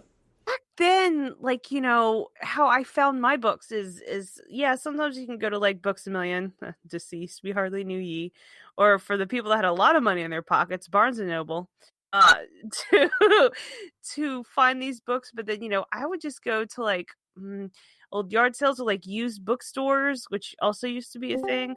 And I would just have to pore over tomes and tomes of stuff, and I would come across these books, and I'd buy it for like $2 or $3, and take it home and enjoy. So my favorite used bookstore was that it was literally just stacks of paperbacks. There were two kinds. There was those they drew a blue stripe on the top, and those they blew a red stripe on the top. The blue stripes were 50 cents. The red stripes were 25 cents. hell yeah, you're speaking my language. And if you wanted romance novels, they came in a pack of 3 pre-wrapped, so you couldn't see what they were, and they just sold them for a pack of 3 for $1. Great. I love it. Because there's more romance novels at the time than trade paper than anything else. So you just, that's how you do it. So you're like, okay, you want this shit? I don't care. You don't even know what you're getting. Here you go. Nope. You just buy them by the lot. Might as well just buy them by weight at that point. Like, the romance novels were terrible, but there were so many of them. Yeah. And you would, like, it was kind of like fringe culture, right? So like every once in a while there would be like some sort of board game going down that you would have to go find at like a church basement or something like that. It wasn't something that was widely discussed. No. And let me tell you what, if I saw someone browsing that section of the books, we did not look at each other in the eyes. Yeah. You stayed away until they were done, and then you had your turn, and you sort of like put it down. Yeah, no, it's like it's a completely different thing. So I feel like maybe people that liked anime may have had that if they were like an old school, like a long time ago before anime got popular nowadays in popular culture. Like if you liked anime like 20 years ago, like you were fringe, and now it's a thing where it's just socially acceptable. Right. Well, a lot of the nerd culture of the 80s and 90s has become very mainstream these days. Between computers and why fantasy. do you think that is? Is it because you think like people like us are, have jobs and can afford to pursue hobbies and have time and are reflecting on our childhoods like we're doing right now? I mean, why do you think that is? I mean, yeah, that's part of it. And the jocks didn't actually have any culture. Like, yeah, they went and watched baseball and football, and like they didn't actually have anything. Yeah, the internet's a big part of it. It is connecting a lot of like. How would I have connected to you before the internet? How would we have ever had this conversation before Twitter? We wouldn't. We're different parts of the country. Yeah, we never would have. We never would have. So, that's the internet, I think, is a big part of it, is in the same way that it's amplifying some really dangerous fringe voices, it's also amplifying some smaller communities that are wonderful that haven't been able to find each other. And that's, two sides of every sword, right? Right. The internet connects small communities. And when it's cool fantasy creative communities, that's awesome. When it's Nazis, not so much. Not so much. Not so much. Yeah. Why do Nazis weren't like all Nazis were bad when I was a kid, and now we're doing this again? Like, how is this? I don't even know. That's branding. That's a whole nother thing. Like, they've rebranded Nazis. Why are we even having this conversation? Like, we all understand. Like, that's horrible. No. I don't know why the resurrection has come back again, and you know what, honestly, even though I'm getting a lot of enjoyment out of it, it's like I have to be careful with the enjoyment that all of this newfound popular culture and fantasy is giving us, because there's a reason for it, and I don't know if the reason is good or bad. Why the push for all this fantasy shit? Like, George R. R. Martin and had been around for a hot minute writing these books, and so had Robert Jordan, and nobody cared before. Like, I remember working at the bookstore in 2002, 2003. Yep. when you would see you would see A Song of Ice and Fire on the shelves, and nobody gave a fucking shit. Can I just say, I got mocked in school for liking those books, and like I remember talking about like trying to be like these books are awesome. They're these really cool torture scenes, and like describing some of the like the really like, and people being like, "You sick fuck, you like that?" Yeah. Now everybody cares. It's like, and now it's the most popular fucking thing in the world. Yeah. Like when this shit came out, I'm like, do you guys fucking understand how not that this is a bad thing, but like I've been trying to talk with you guys about this shit for years, and I'm not that I'm complaining. I'm glad you're happy now, but it's like, why is it that we're returning to childhood things and or escapism as a society, as something that we culturally embrace now? Because it used to be something, and this has been for a long time now. It's not even an American thing. Like escapism in almost every culture, unless it's something like religion where it's accepted, is just taboo. Like you know you need to focus on skills to hunt or skills to acquire things. This is spending a lot of time in things that aren't doing any of that. So most societies shun that sort of thing, but we're accepting and embracing it now. So I don't know if it's a good thing or a bad thing. I'm going to enjoy it either way, as I always have. But what I come back to is I had this wonderful modern European history teacher who was the biggest Trekkie you've ever met in your life, right? And related everything in modern European history to Star Trek. In some way, shape, or form. And like, I would love to meet this person. He was wonderful, yeah, and just like I love it. He was great. And he sponsored the Sci-Fi Club. He really like was the first adult who ever made me think that this kind of stuff was okay.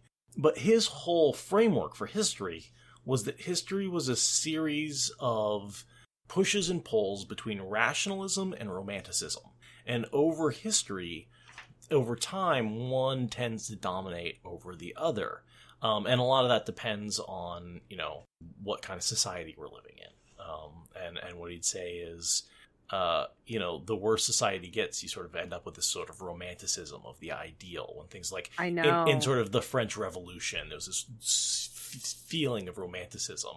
But when things are going well, you become much more rational, and you get this sort of more rational look at life, and suddenly it's all about numbers and money and making profits, and and so there's this sort of push and pull between those two things. And I think we're in this period where we're really trying to romanticize our stories again, because because rationalism and realism sucks, and so we're dipping back into the romanticism of our society. And you're so fucking right. I would really like to meet your history teacher.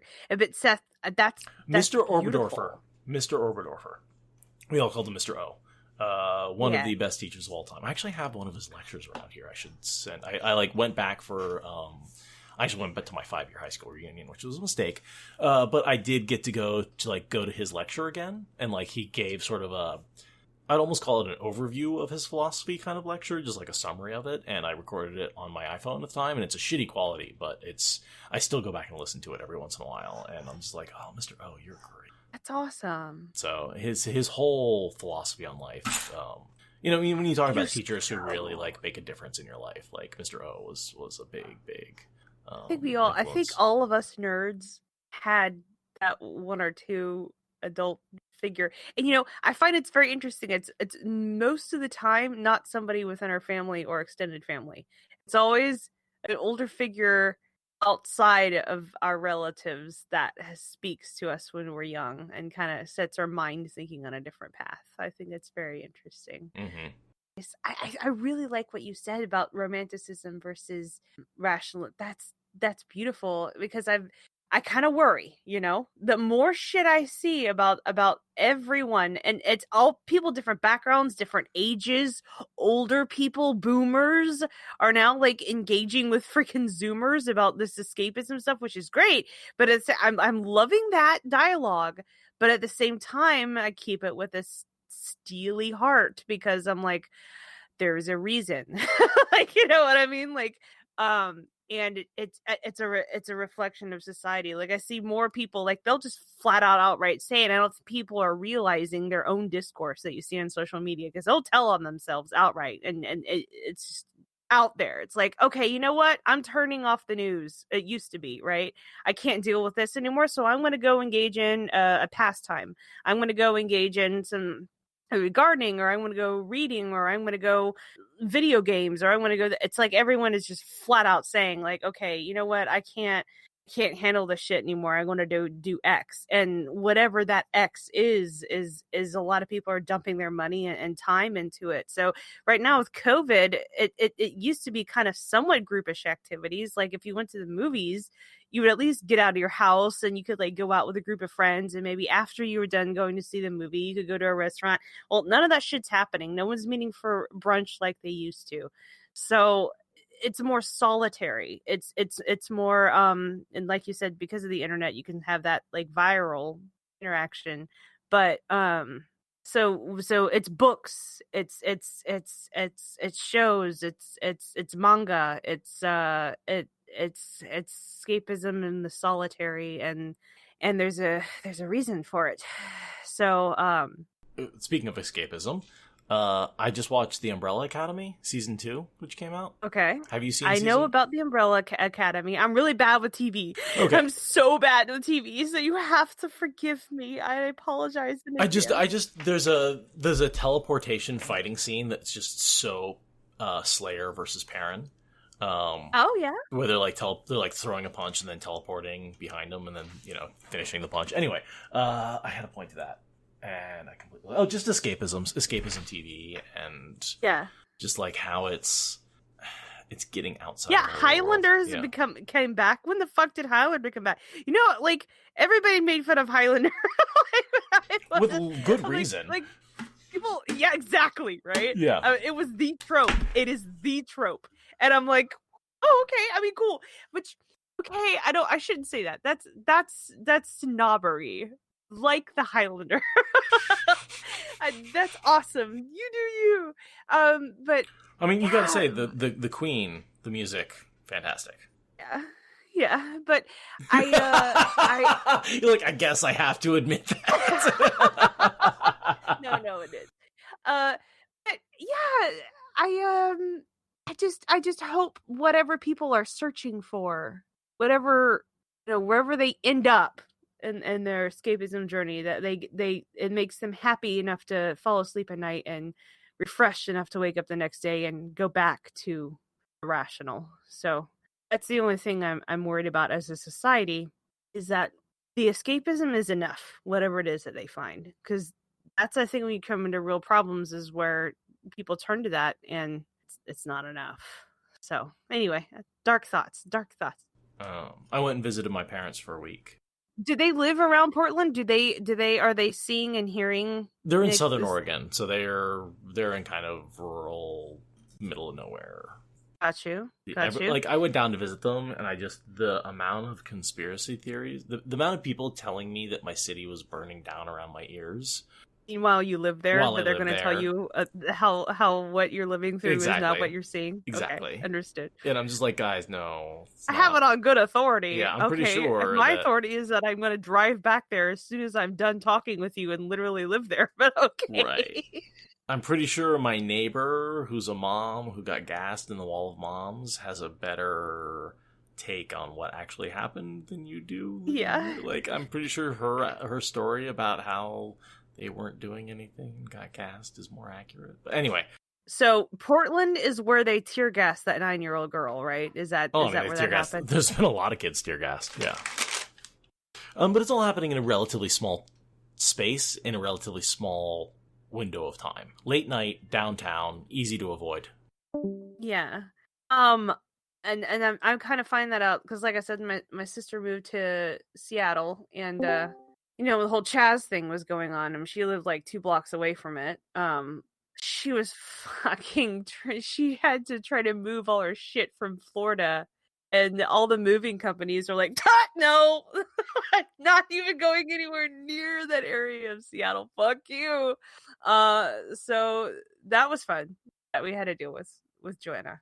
And but just kind of hearing her take on the situation, what was going on versus national shit, are just 2 completely different things. And it's so weird how the media, I think I think, and I've had this conversation recently, media needs to change in the medium in which we use it. Like these big newspaper outlets like Wall Street Journal and New York Times and shit, they gotta go. I want to see more, like you said, you go on Reddit to see what things have happened overnight. Like I want it to be more in the hands of the people and just person with a cell phone, like right there. Like I don't. I think, journalists with their quote sources, they continue to keep going back to over the years, that they're, mining particular types of people. I don't necessarily think that that's all fair and balanced. And I also think that other people are paid off and this and that. So, I don't know why I got into that, but yeah, anyway. So I think that the sort of power of media should probably shift, because I don't want to have to pay to click to read the rest of your op-ed article for $15 a month to see news that is already being circulated on social media 24 hours ago, that this is already dated information anyway, to pay to your no. But at the same time, we need to pay for good media, right? Like, people who produce good media can't work for free. I agree. And so somehow we have to fund, part of the problem is that, like, without newspapers, we basically, without having everyone buy a newspaper circulation, journalists can't just be places. They can't just keep track of things. That's they a can't, problem. Yeah, it's a huge we need problem. to pay the journalists, not the institution. And Yes. I don't have an answer for that. No, and I know if I make a complaint, I should have a thing, but I think that's something that maybe we need to talk about. And schools have done the same thing. We need to pay teachers, not administrators.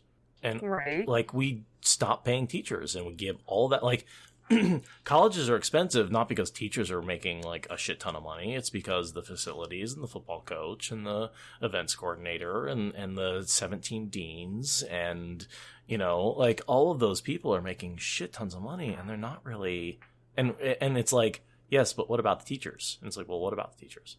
Yeah, I mean, and with this whole thing, like, I even put it up on my personal, like, Twitter, like, I'll usually like a political message, but I don't normally retweet a political message, because I like looking down on my own feed and I get frustrated at half the things I put up and end up deleting shit. But after a while, I'm weird like that. But there was this one really good point about how, people were fucking clapping like at the end of March and beginning of March, like, oh my God, teachers and social workers and service workers, oh my God, they're the fucking backbone of society. These fucking people are just pariahs that put themselves in the first line for everyone. And, oh my God, I'm having to homeschool my kids now because the schools are closed. I'll never be mean to a teacher again. Now I realize, because I have to be with my own children and teach them myself, just how much they try to do in a classroom of 20. You know what I mean? Like, they're amazing people, and I took them for granted. And now it's like, go the fuck back to school, to the COVID infestation, you fuck teacher. They want to kick them back into the classrooms. When I want just my a free few months babysitter. ago, they were amazing, and I'll never take them for granted again. Okay, yeah, well, now I'm tired of teaching Timmy, and we kind of need to get back into the workforce, like, good worker bees. And I also kind of need you, Mr. and Mrs. Teacher, to do the same at the same fucking salary. Oh, you want more for hazard pay? Oh, you want more for your fucking union? No. This is your job. You get back there and you pay. Oh, I know shit's tight and you're struggling too, but yeah, buy your own school supplies to help my kid, because I definitely can't. Like, the whole fucking attitude towards teachers has changed from one literal end of the spectrum to the next. Now that schools are supposed to be opening again, nobody gives a fuck anymore.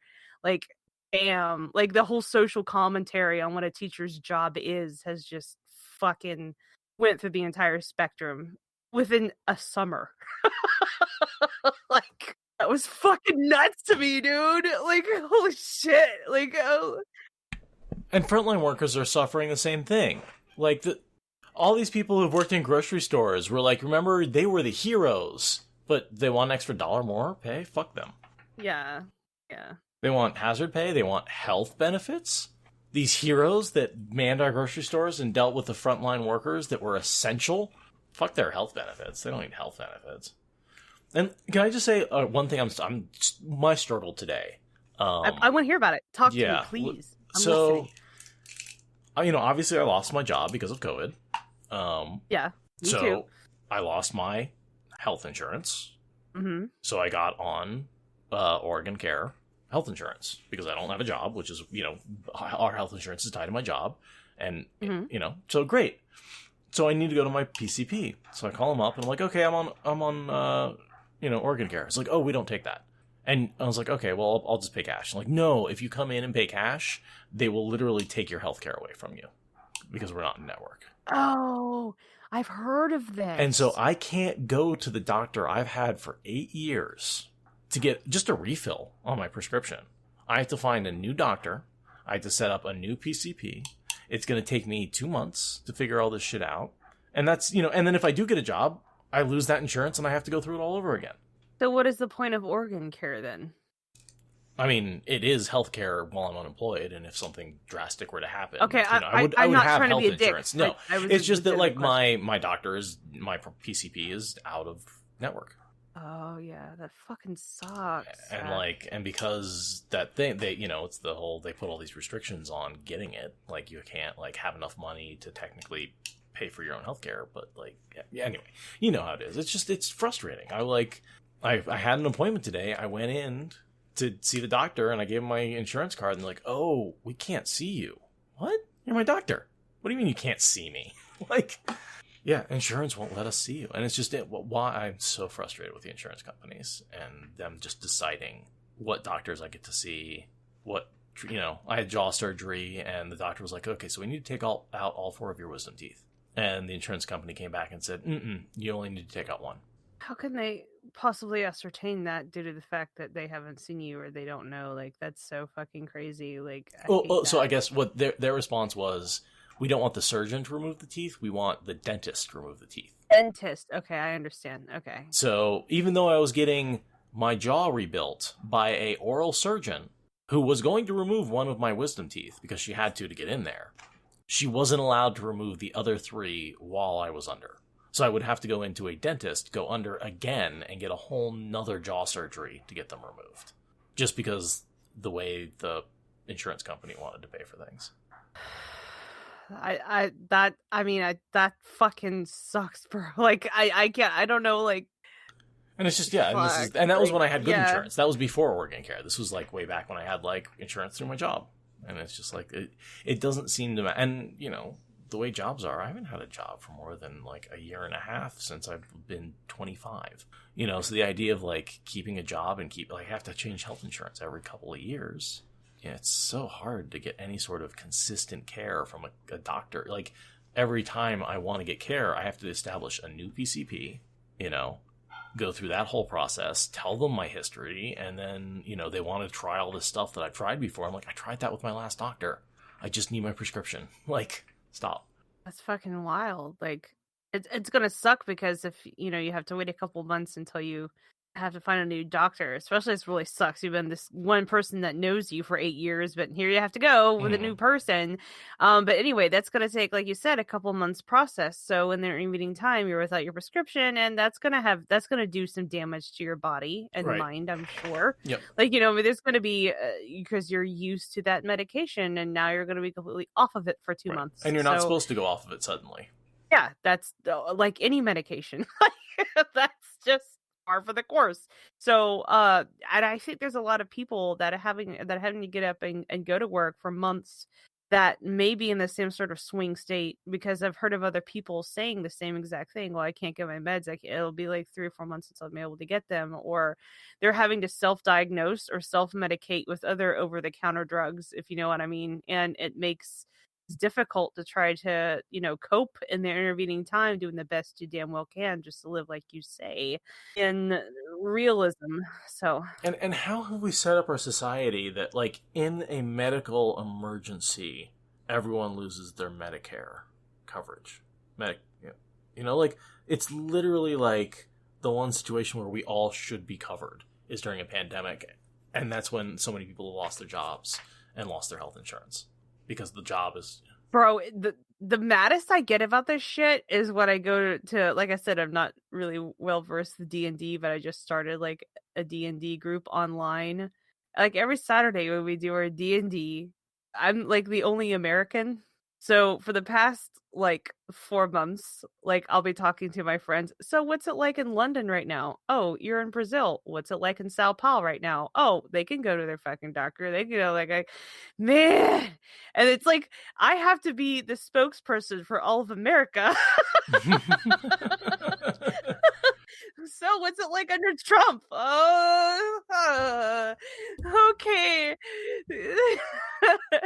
It's like, oh, that fucking sucks. I just went to the doctor a couple days ago, just walk right in and was able to get what I need. And I was like, okay, sounds like a good time. So like explain, and one of my other friends is Canadian, and they're like, yeah, no. You had like a one-time stimulus package for like, what was it, $1,200 for everybody? Yeah, we've had a stimulus package for like the past 2 months. It's $2,000 for every person monthly until this is fucking ended. I'm like, that's just one. That's just one thing. I'm like, they're what America is doing a really good job of not telling you is what other governments in other countries have been giving to their citizens during this pandemic. They're not telling because they don't want the public person to know that America is the best fucking country in the world. Okay, well, if we're so much richer than all these other countries, how do they have the possible money to be able to be drawn up during a pandemic on a very quick, short amount of notice to give to their citizens? Way more. Yeah, we might have maybe more people, but shouldn't we have more collateral to cover that instead of a one-time $1,200 check? Like, that's fucked up, bro. So that makes me very angry when I hear about that. It's just shit all over the place. Anyway, neither here nor there. And I will say the unemployment system, I've been getting the $600 a week on unemployment, and that has been great. Like I will admit, like I have more money right now than I've ever had in my life because of that. Which just tells you how poorly I've been paid, right? Like, yeah, literally, that's a whole nother thing. Like, if like it's actually more financially feasible for you to stay at home than go out there and do work, you're getting paid more. Then that's a problem. Yeah, then, you know what I mean. I am currently I've made more money on unemployment than I've ever made before in my life. That's not right. That's not fair to you because you're actually getting up, going out, doing a skill, doing work, doing physical labor for less. Mm-hmm. That's what people talk about. Like, okay, here's a capitalist society. Yeah, it fucking sucks, but at least you get paid. The harder you work, the more you get paid. I'm like, that's really fucking interesting. I haven't seen because, that. Yeah, some of the hardest working people and nobody can doubt the fact that they work hard, have no room for growth, and they get paid, the least. So that actually makes no applicable sense. Well, speaking of Tika Wayland, working hard as a barmaid, not getting paid anything. Yeah. Bring it back to the Dragonlance. Bring it back to the Dragonlance. Come on. Bring it back to the Dragonlance. The funny thing when you mention that is everyone is using the frying pan metaphor. I've seen that in so many fantasy novels and adaptations. Oh, yeah. It's like, pick up even if it's a throwaway line during a fight, someone will have a cast iron skillet and be lobbing it at someone's head. I'm like, I wonder if that came from Tika Wayland and Dragonlance from the early 90s. By the way, 85 is when the book came out. Oh, yeah. Okay. So I've been doing it a disservice. It's even older than that. Way back further than your father's hairline. I think all further back than my hairline. All of Chronicles is, I think, 80s. And Legends came out early 90s. It does. Although, the first use of a frying pan as a weapon would be something I would be very interested. I've wondered about that. I haven't done the actual, obviously, grease work into finding out when that was first used in a fantasy adaptation. But it's everywhere. It is everywhere. Right. And I wonder what that was firstly. So I thought, I don't know. Yeah, but I believe Brown and me Tika Wayland might be the first time I can remember actually reading someone picking up a frying pan and hitting like a background. Yeah, and using it to fight. Mm-hmm. But I can't think of anything earlier than that. Some sort of 5e D&D statistic about using the frying pan. I'm like, you know what? I hope there's a nod to Tika Wayland in there somewhere because that would be an injustice if not. Right. I think she was the first. Yeah. that would be interesting to find out. Anyway. Well, Frying Pan of Doom definitely is in tvtropes.com or .org. So it is a thing. Mm-hmm. It is a thing. I'm just curious to see if it was actually Tika was the first, because if so, we were at ground zero with this weapon and this form of fighting that is now a trope everywhere. Yeah, I have wondered about that before. So some of these examples have got to be older. Looking at all of these things, oh man, it's tough, I haven't done the research yet, so I'll trust your word for it. And let's see, Raiders of the Lost Ark. That's older. Okay. So if there's at least one reference that's older, then we'll have to put that to bed. Then it's a happy thought. It is a happy thought, but I gotta say, I think that's been like the cast, because like someone comes up in the kitchen, the frying pan is what you grab, right? Like I guess the knife is the other option, but the knife I feel like is more. It depends on if the frying pan is hot. If it's on the griddle or skillet or whatever. Mm-hmm. What do you call the thing? An oven? Stovetop. If it's hot, then I'm going to use it, brandish it probably quicker than I would have vis-a-vis if it were cold. That combined with like boiling water. Yeah, like if you have like a pan full of boiling water, you throw the water on them and scald them and then smack them with a hot skillet. Totally. The hot skillet move. I like it. And then you get the great, radiant like, damage. They get the inverse of the logo imprinted on their skin on the bottom of the cast iron pan. Yeah, and then for each additional turn thereafter, you have to roll a 1d4 for additional burn damage. No. Bludgeoning and fire damage, is that the... No, I love it. It's so great. This is so cathartic to like fucking talk to somebody about this dumb shit, which is actually a big part of my life and I love so much. Just like finding Jess with Wheel of Time. Anybody that can talk about this bullshit with me is makes me so happy. Yeah, so... I mean, and even among fantasy nerds, you kind of got to be of a certain age to be a Dragonlance fan. A certain age and a certain nerdism, like. We do. There's a lot of Wheel of Time fans who were kind of too young for Dragonlance. They kind of missed it. Because I feel like Wheel of Time kept going long enough, like, because it finished in, like, the teens. Yeah. Like, there's a whole group of young readers who got into Wheel of Time when it finished. Or shortly beforehand. Whereas I feel like Dragonlance sort of, like, had its moment in the 80s and 90s, and if you weren't, like, there for it, that... Yeah, the window of opportunity was so small. And I love how the fact that you and I are not going to bring up the travesty that was the animated movie that came out that never happened. I honestly have no idea what you're talking about. Great. That's good. I never mentioned it. Okay. Because I really don't. Like, I've no, what animated movie? Oh, okay. So now that open that can of worms. Yeah, now that we've okay. Oh, the God. movie that never was. I'm seeing this on YouTube right now. No, fuck off. Don't ever watch it.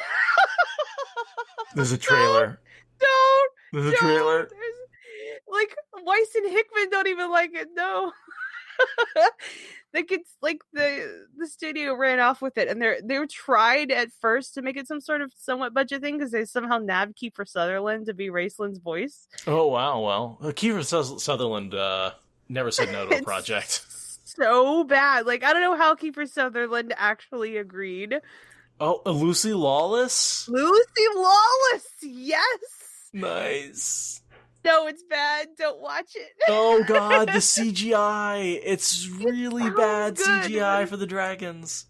But I mean, I will say bad. I recognize the scenes. It's not like they're... I see there's I remember when it came out, I was like, oh yeah, I went to Blockbuster to go pick it up, and I was like, oh God. Oh, I'm watching this tonight. No, you're not. Yeah, I am. Dragonlance, Dragons of Autumn, full movie. 113. Like, yeah, I am. Oh yeah. Don't. If you love Dragonlance, you cannot watch that. I mean, I'm old enough now. I think I can take it with a grain of salt. I don't think I could have stood it back in the day, but I mean, yeah, no, these back in the day I would have not been able to deal with it, but now I think I can laugh.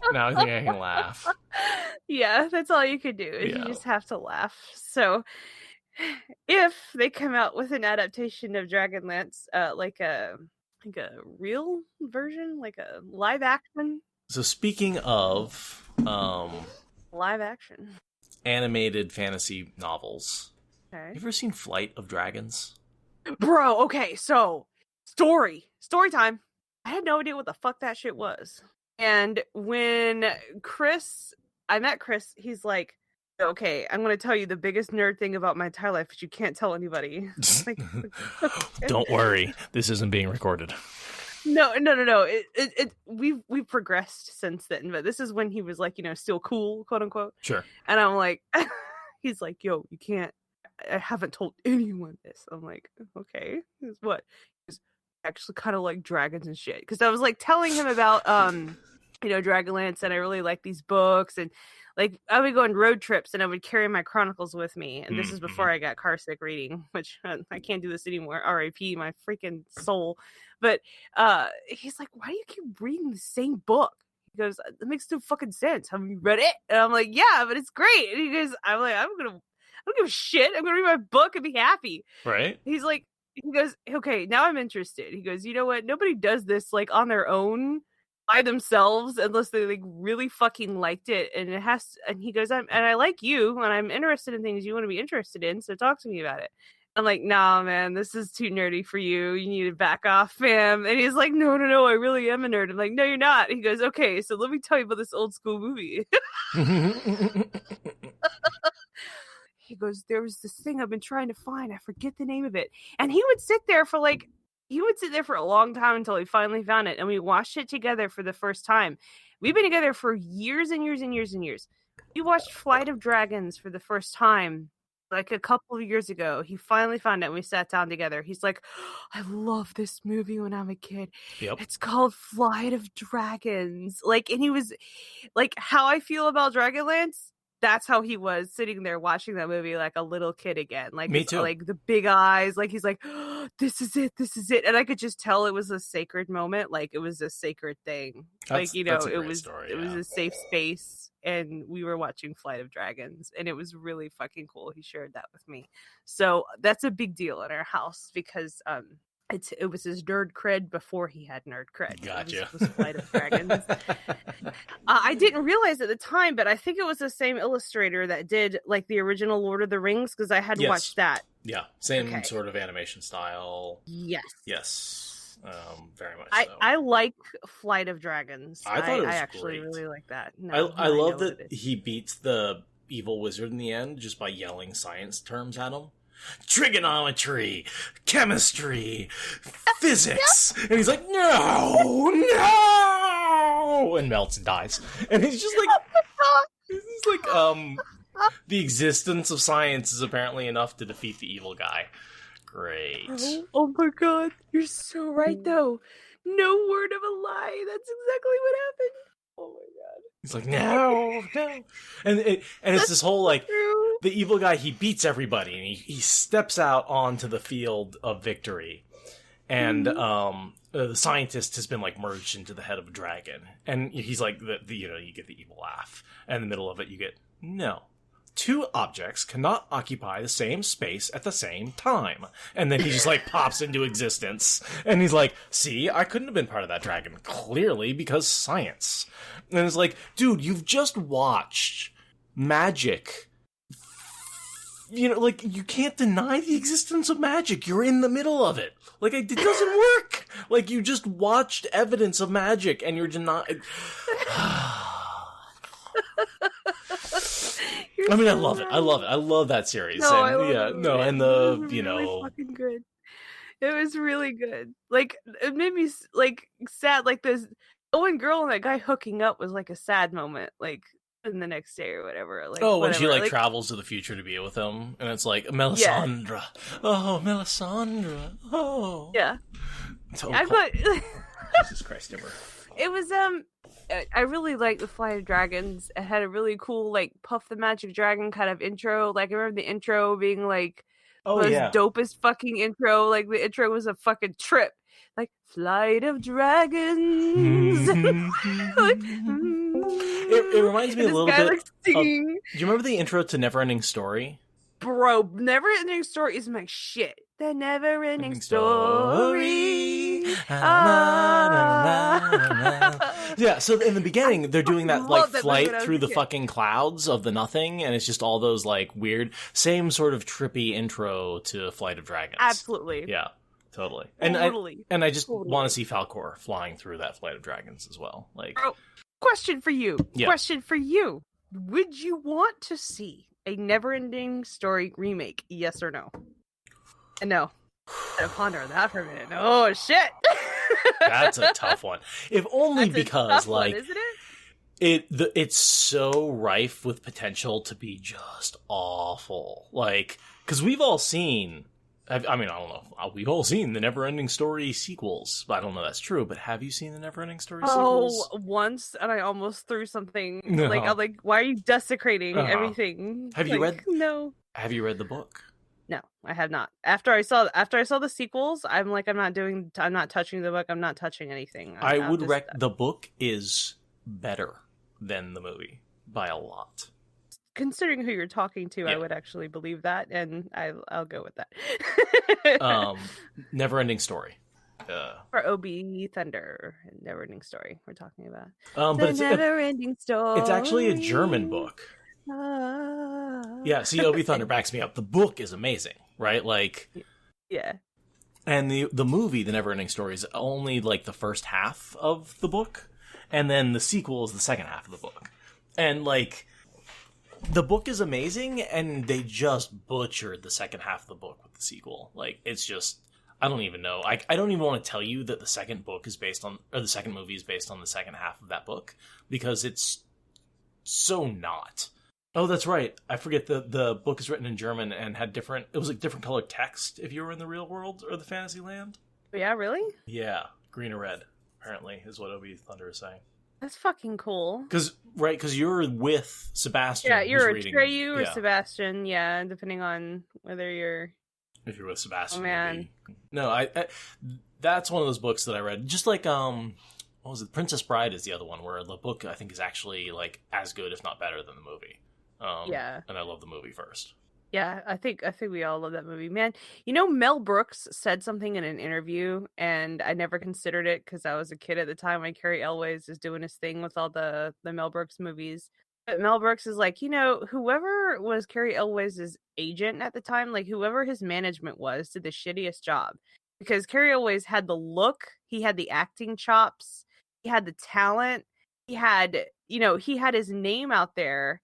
He could have been like a leading guy of Hollywood at the time, but he was always cast like in my movies or some sort of comedy or like silly slapstick. And Carrie Elways had the potential to be more than that, and Hollywood did him dirty. And Mel Brooks said that. I'm like, oh my god! I just my fucking brain blew up when he said that. I'm like, that's so true. There's like all sorts of politicisms in Hollywood that, you know, we're not all privy to, but I can only imagine, probably especially at the time, what shit was like being done behind the scenes and who you know and who you didn't know. Yeah. So my favorite comedy of all time is Robin Hood Men in Tights. I was gonna say Men in Tights, yeah. Amazing. Favorite of all time. Hands down. I remember when I was a kid, and every time I was sitting home sick from school, I would ask my mom to rent that movie for me. And, you know, my mom was one of those people that wouldn't buy a movie because she considered that a waste. We actually would have saved money if she had actually just bought the fucking thing. But she always got so pissed because she's like, why do you fucking want to watch this? She's like, everybody else, you've already seen this movie. Why do you want to watch this movie again? I'm like, because it's good. It makes me laugh. So it was my literal medicine as a kid growing up. Like every time I felt bad, it always made me feel better after watching it the next day. Yeah, it's all about the rewatch, man. That's. I mean, come on, we're real time readers. We read it over and over again. Like that's it. Yeah, that's what you do. Yeah, you find good media and you consume, and like because good media.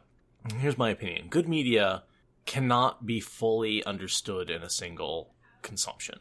Yes. Ooh, valid point. Good point. And that's where I come back to the spoilers philosophy. And this is something that, you know, I've talked about a lot, but like the fact is, crappy media you can watch once and you'll never think about it again. But good media, you want to go back to and discuss and have, like, fully examine it from front to back, every little detail, how the beginning relates to the end, how the middle relates to the beginning. And for me, that's why I really love the sort of spoilers discussion and not limiting myself to where we've read and stuff like that. And so good media is something that you can go back to over and over and over again and discover something new in it each time. That's a really valid and fucking awesome point, because that's true. Because, you know, the more we love something, the more you want to ingest it over and over and over again. And having those discussions is important, because even this discussion with you, Seth, you've opened my eyes to, you know, the whole talk that you had with your history teacher about romanticism versus, you know, realism, and history swinging between the two, and your impression of how Raceland needed to be in the original, you know, counselor or whatever, in order for the good to eventually win the day, and stuff like that I hadn't even considered before. So because of this conversation with you tonight, I learned even something about Dragonlance, and I really didn't think I could learn more about Dragonlance, but you made me think about it in a different way tonight that I never would have had before because of you. So you're absolutely true. And that's why I love these discussions, because that's the same thing with me. Like, these sitting down talking about you with this with you. I have the same thing where it's not like I haven't thought about. I forgot about the blood sea of Istar. Fuck. You're like. Well, yes, there is that. Okay, that's not my fault, but no. But like, there's so many. Just sitting down and talking about these things and going through them again, and like, you know, for me, just sitting down this afternoon, I spent a couple hours just reviewing the Wikipedia pages of the books to remind myself what had happened, and like, it felt so like good. The bad dragon stealing the good dragon's eggs, for example. And I forgot about it. And just and having someone else's opinion. Like, and I can talk at someone who doesn't know the series all day, but they're going to be like, I don't know what the fuck you're talking about. You're absolutely right. You're absolutely right. And that's frustrating. Because you have that one-sidedness with someone that doesn't know, right? Where they can't contribute anything back to you. So you get the excitement of watching their eyes grow, or explaining a new thing to somebody that had never heard it before. But that runs short far quicker than if you had someone that could either maybe debate something with you that maybe didn't agree, or if they did, they saw it a different way. Or something that reminds them of something else. Like, we were having a discussion, and I was talking about one thing. You're like, oh, that reminds me of this other thing that happened. And it's like, yes, that's how you keep going on a conversation. Whereas if you're just talking about something, you're like, I remember these 10 details. But that's, for me, like I said, good media, you see something different in it every time you read, and also everybody sees something different in it when they read it. And so that's, when we sit down and talk about good media, you can talk about what you saw in it, and I can talk about what I saw in it, and those are different, aren't always matching things. But when you point something out, and be like, oh yeah, that is in there. That is really cool. And that's something that you can't get when you're just thinking about it yourself. Yeah, absolutely. Absolutely. See, it's like trying to tickle yourself, right? Like, it just doesn't work. you need something surprising. It could also be, it's like fucking yourself. Like, it's just not, you know. Yeah, I was about to say masturbation versus having a partner. Exactly. Yeah, exactly. You know. It's not the same. But, you know, getting back to Wheel of Time, as we do. And masturbation. So when the shows come out, we're going to have this whole influx of people. Speaking of masturbation, when the show comes out. Yeah. When the show, everything, I just really have this hanging on the edge of my seat. Like, all these new people that we're going to be able to have discussions with, especially if the adaptation varies a little bit from the books in different ways, and then people are starting to read the books versus the show, and that's going to have a whole conversation about how we envisioned these characters doing certain scenes versus what was actually put on screen, good and bad.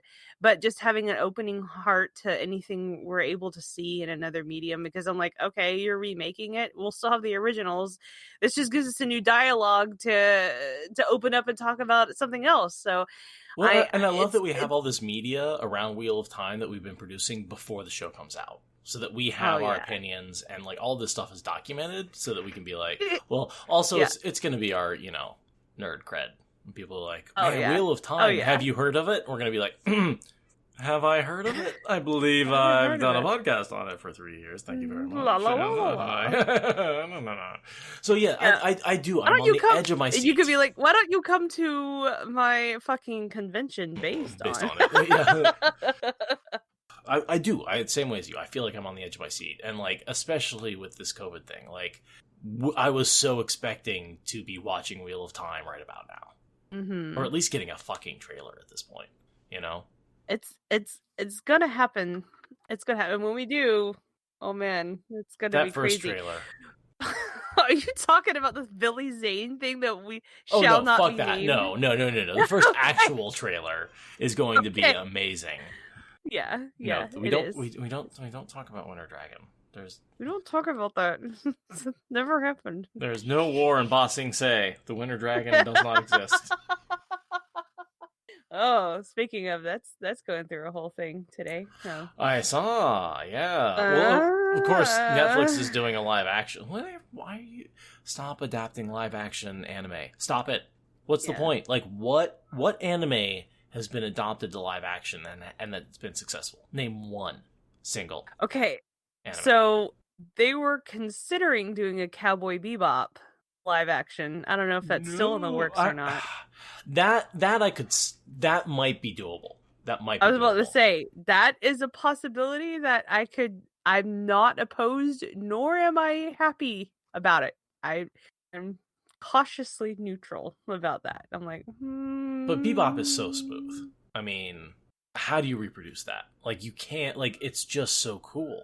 Like, I don't know how to reproduce cool. Do you? No, fuck no. I make a podcast.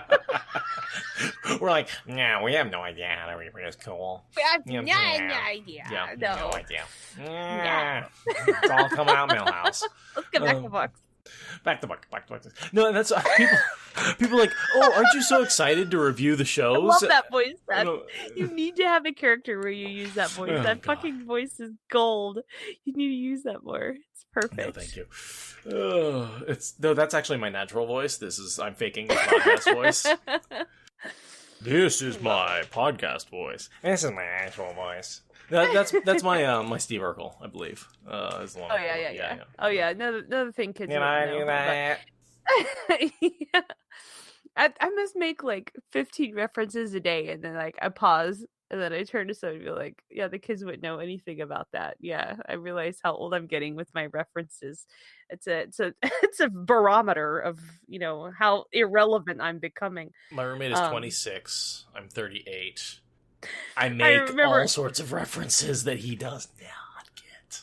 Because, like, if he's my kind of nerd. Like, he's a Wheel of Time nerd. He should have experienced all this if he was just 10 years older. Mm-hmm. He just isn't, and so hasn't managed to experience some of those. My thing that I found really surprising about the social media aspect, and I see it every fucking day. Like, okay, I should say, if not every day, every other literal day, someone new is either just starting or just finishing the Wheel of Time series for the first time. I'm seeing this. Oh yeah. Well, I think the fact that TV show's coming out has actually brought in a group of people who have been like, "Oh, I've been wanting to read this. Oh, I better get it done before the show comes out." Do you think it's attached or have anything to do with the show? Because I was like, God damn, guys! Like, people are still like getting into this like at this rate of speed. I think because I think there was a dip. I think that it finished and a lot of people were getting into it, and then I think there may have been like a gap where like all the readers got through it, and now that the TV show's coming out, there's a bunch of people who meant to read it, who liked Game of Thrones, who really loved Game of Thrones, but are disappointed that it didn't have a finish, or really liked Harry Potter and they're looking for something else, or the Lord of the Ring fans, several reasons. And they've never really sat down to do it, but they've always meant to. And now that the show's coming out, that's a good reason. And they either they get through Eye of the World and they're like, oh, this is actually really good. And then so you see these people get like, why haven't I done this before? This, I read these first 3 and they're amazing. Or I get through, I especially see after Shadow Rising. Mm-hmm. That's when I find people are like, oh, this is something special. Speaking of the Shadow Rising, Jess and I are probably going to get into that book in about a month or two. I can't believe we're into a fourth book. But I think it's communally just agreed upon that Shadow Rising is going to be one of the best in the series. Like, I call it the Aiel book because it is a lot of it. But it's just, I consistently rank it as my top book in the series. Consistently. It's gotta be up there because I like the pacing of the Dragon Reborn. I think this book has probably the best pacing of all the books in the series. Content matter notwithstanding, you start out like in the middle of the forest where these people are coming to Moraine trying to talk about what's going on, and you just have Rand sitting at the camp, and then at the end of the book, he's got Kalendor and the Stone of Tears down, and the Aiel have come, and blah blah blah. So, I mean, obviously, a lot of shit happens in every single book, but the pacing in this one is just fucking good. Oh yeah. But in the Dragon Reborn, I'm like, damn, and it's not like or other books where you have like really little chapters in the middle of the books, and then towards the end, as the author, whoever it is, Sanderson or Jordan, is trying to wrap shit up, and the like chapters 54, 55, and 56 are like 700 pages long for each chapter. Like, you don't have that in the Dragon Reborn. Like, the end of the book is actually little chapters, which is rare for a Wheel of Time book. So the pacing is pretty good. Even the end seems like it's paced to get to the point where the fight happens at Tyr, and as a reader you kind of see it coming, but it's not too drawn out. Like, it's just there. It's mwah, perfect. It's perfect. But yeah, no, the Shadow Rising is definitely the content matter. There's more of it. You get into more Avienda, you get more into the culture of the Aiel. I think you're kind of leaving the white anglicized cities for the first time, if you know what I mean. Yes. Like, you're leaving England. You get a brave departure into something other than the oaks and leather leaves. Right.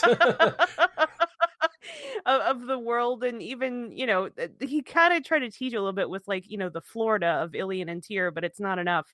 And I always say the France of Cairhien.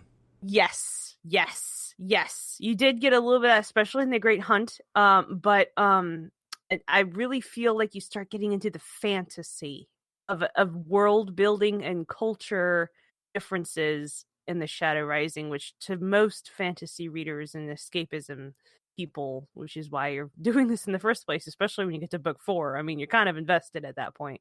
And I'm currently on book 6, which is Lord of Chaos. And like, Lord of Chaos is often held up as a great book, and I will say it has one of the greatest scenes in it, which is Dumai's Wells.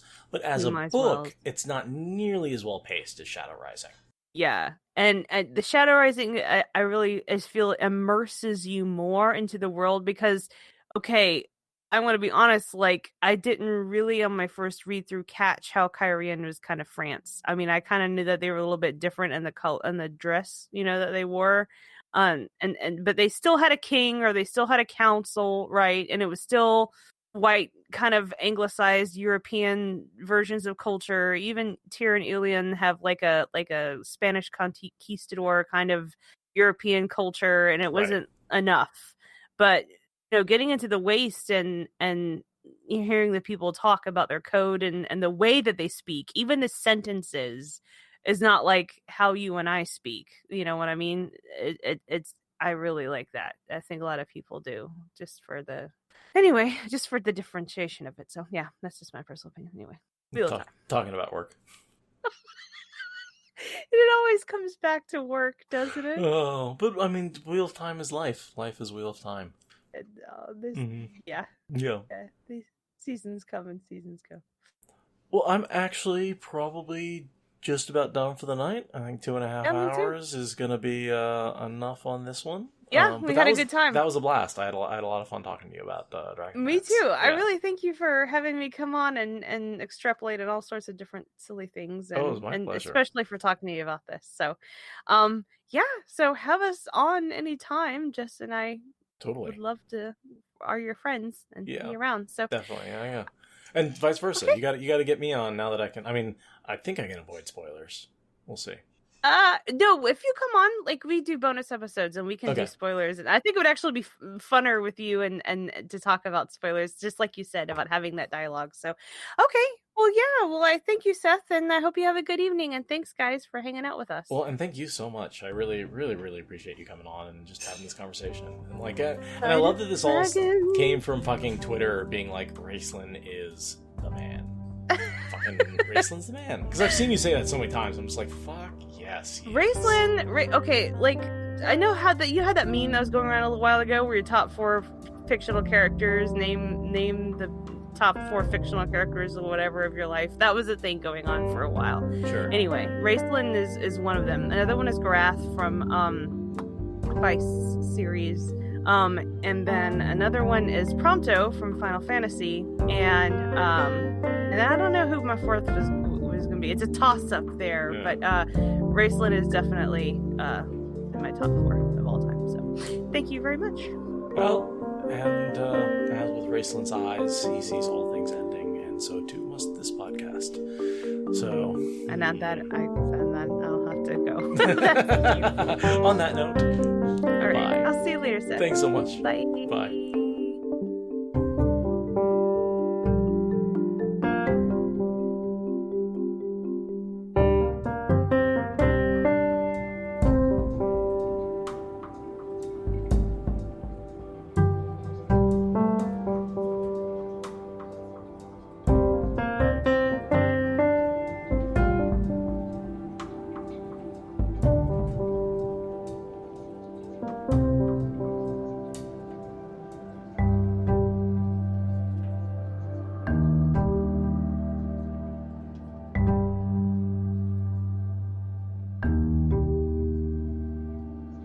Thank you for listening to the Wheel of Time Spoilers podcast. Rate us in the Apple Podcast app or support us on Patreon.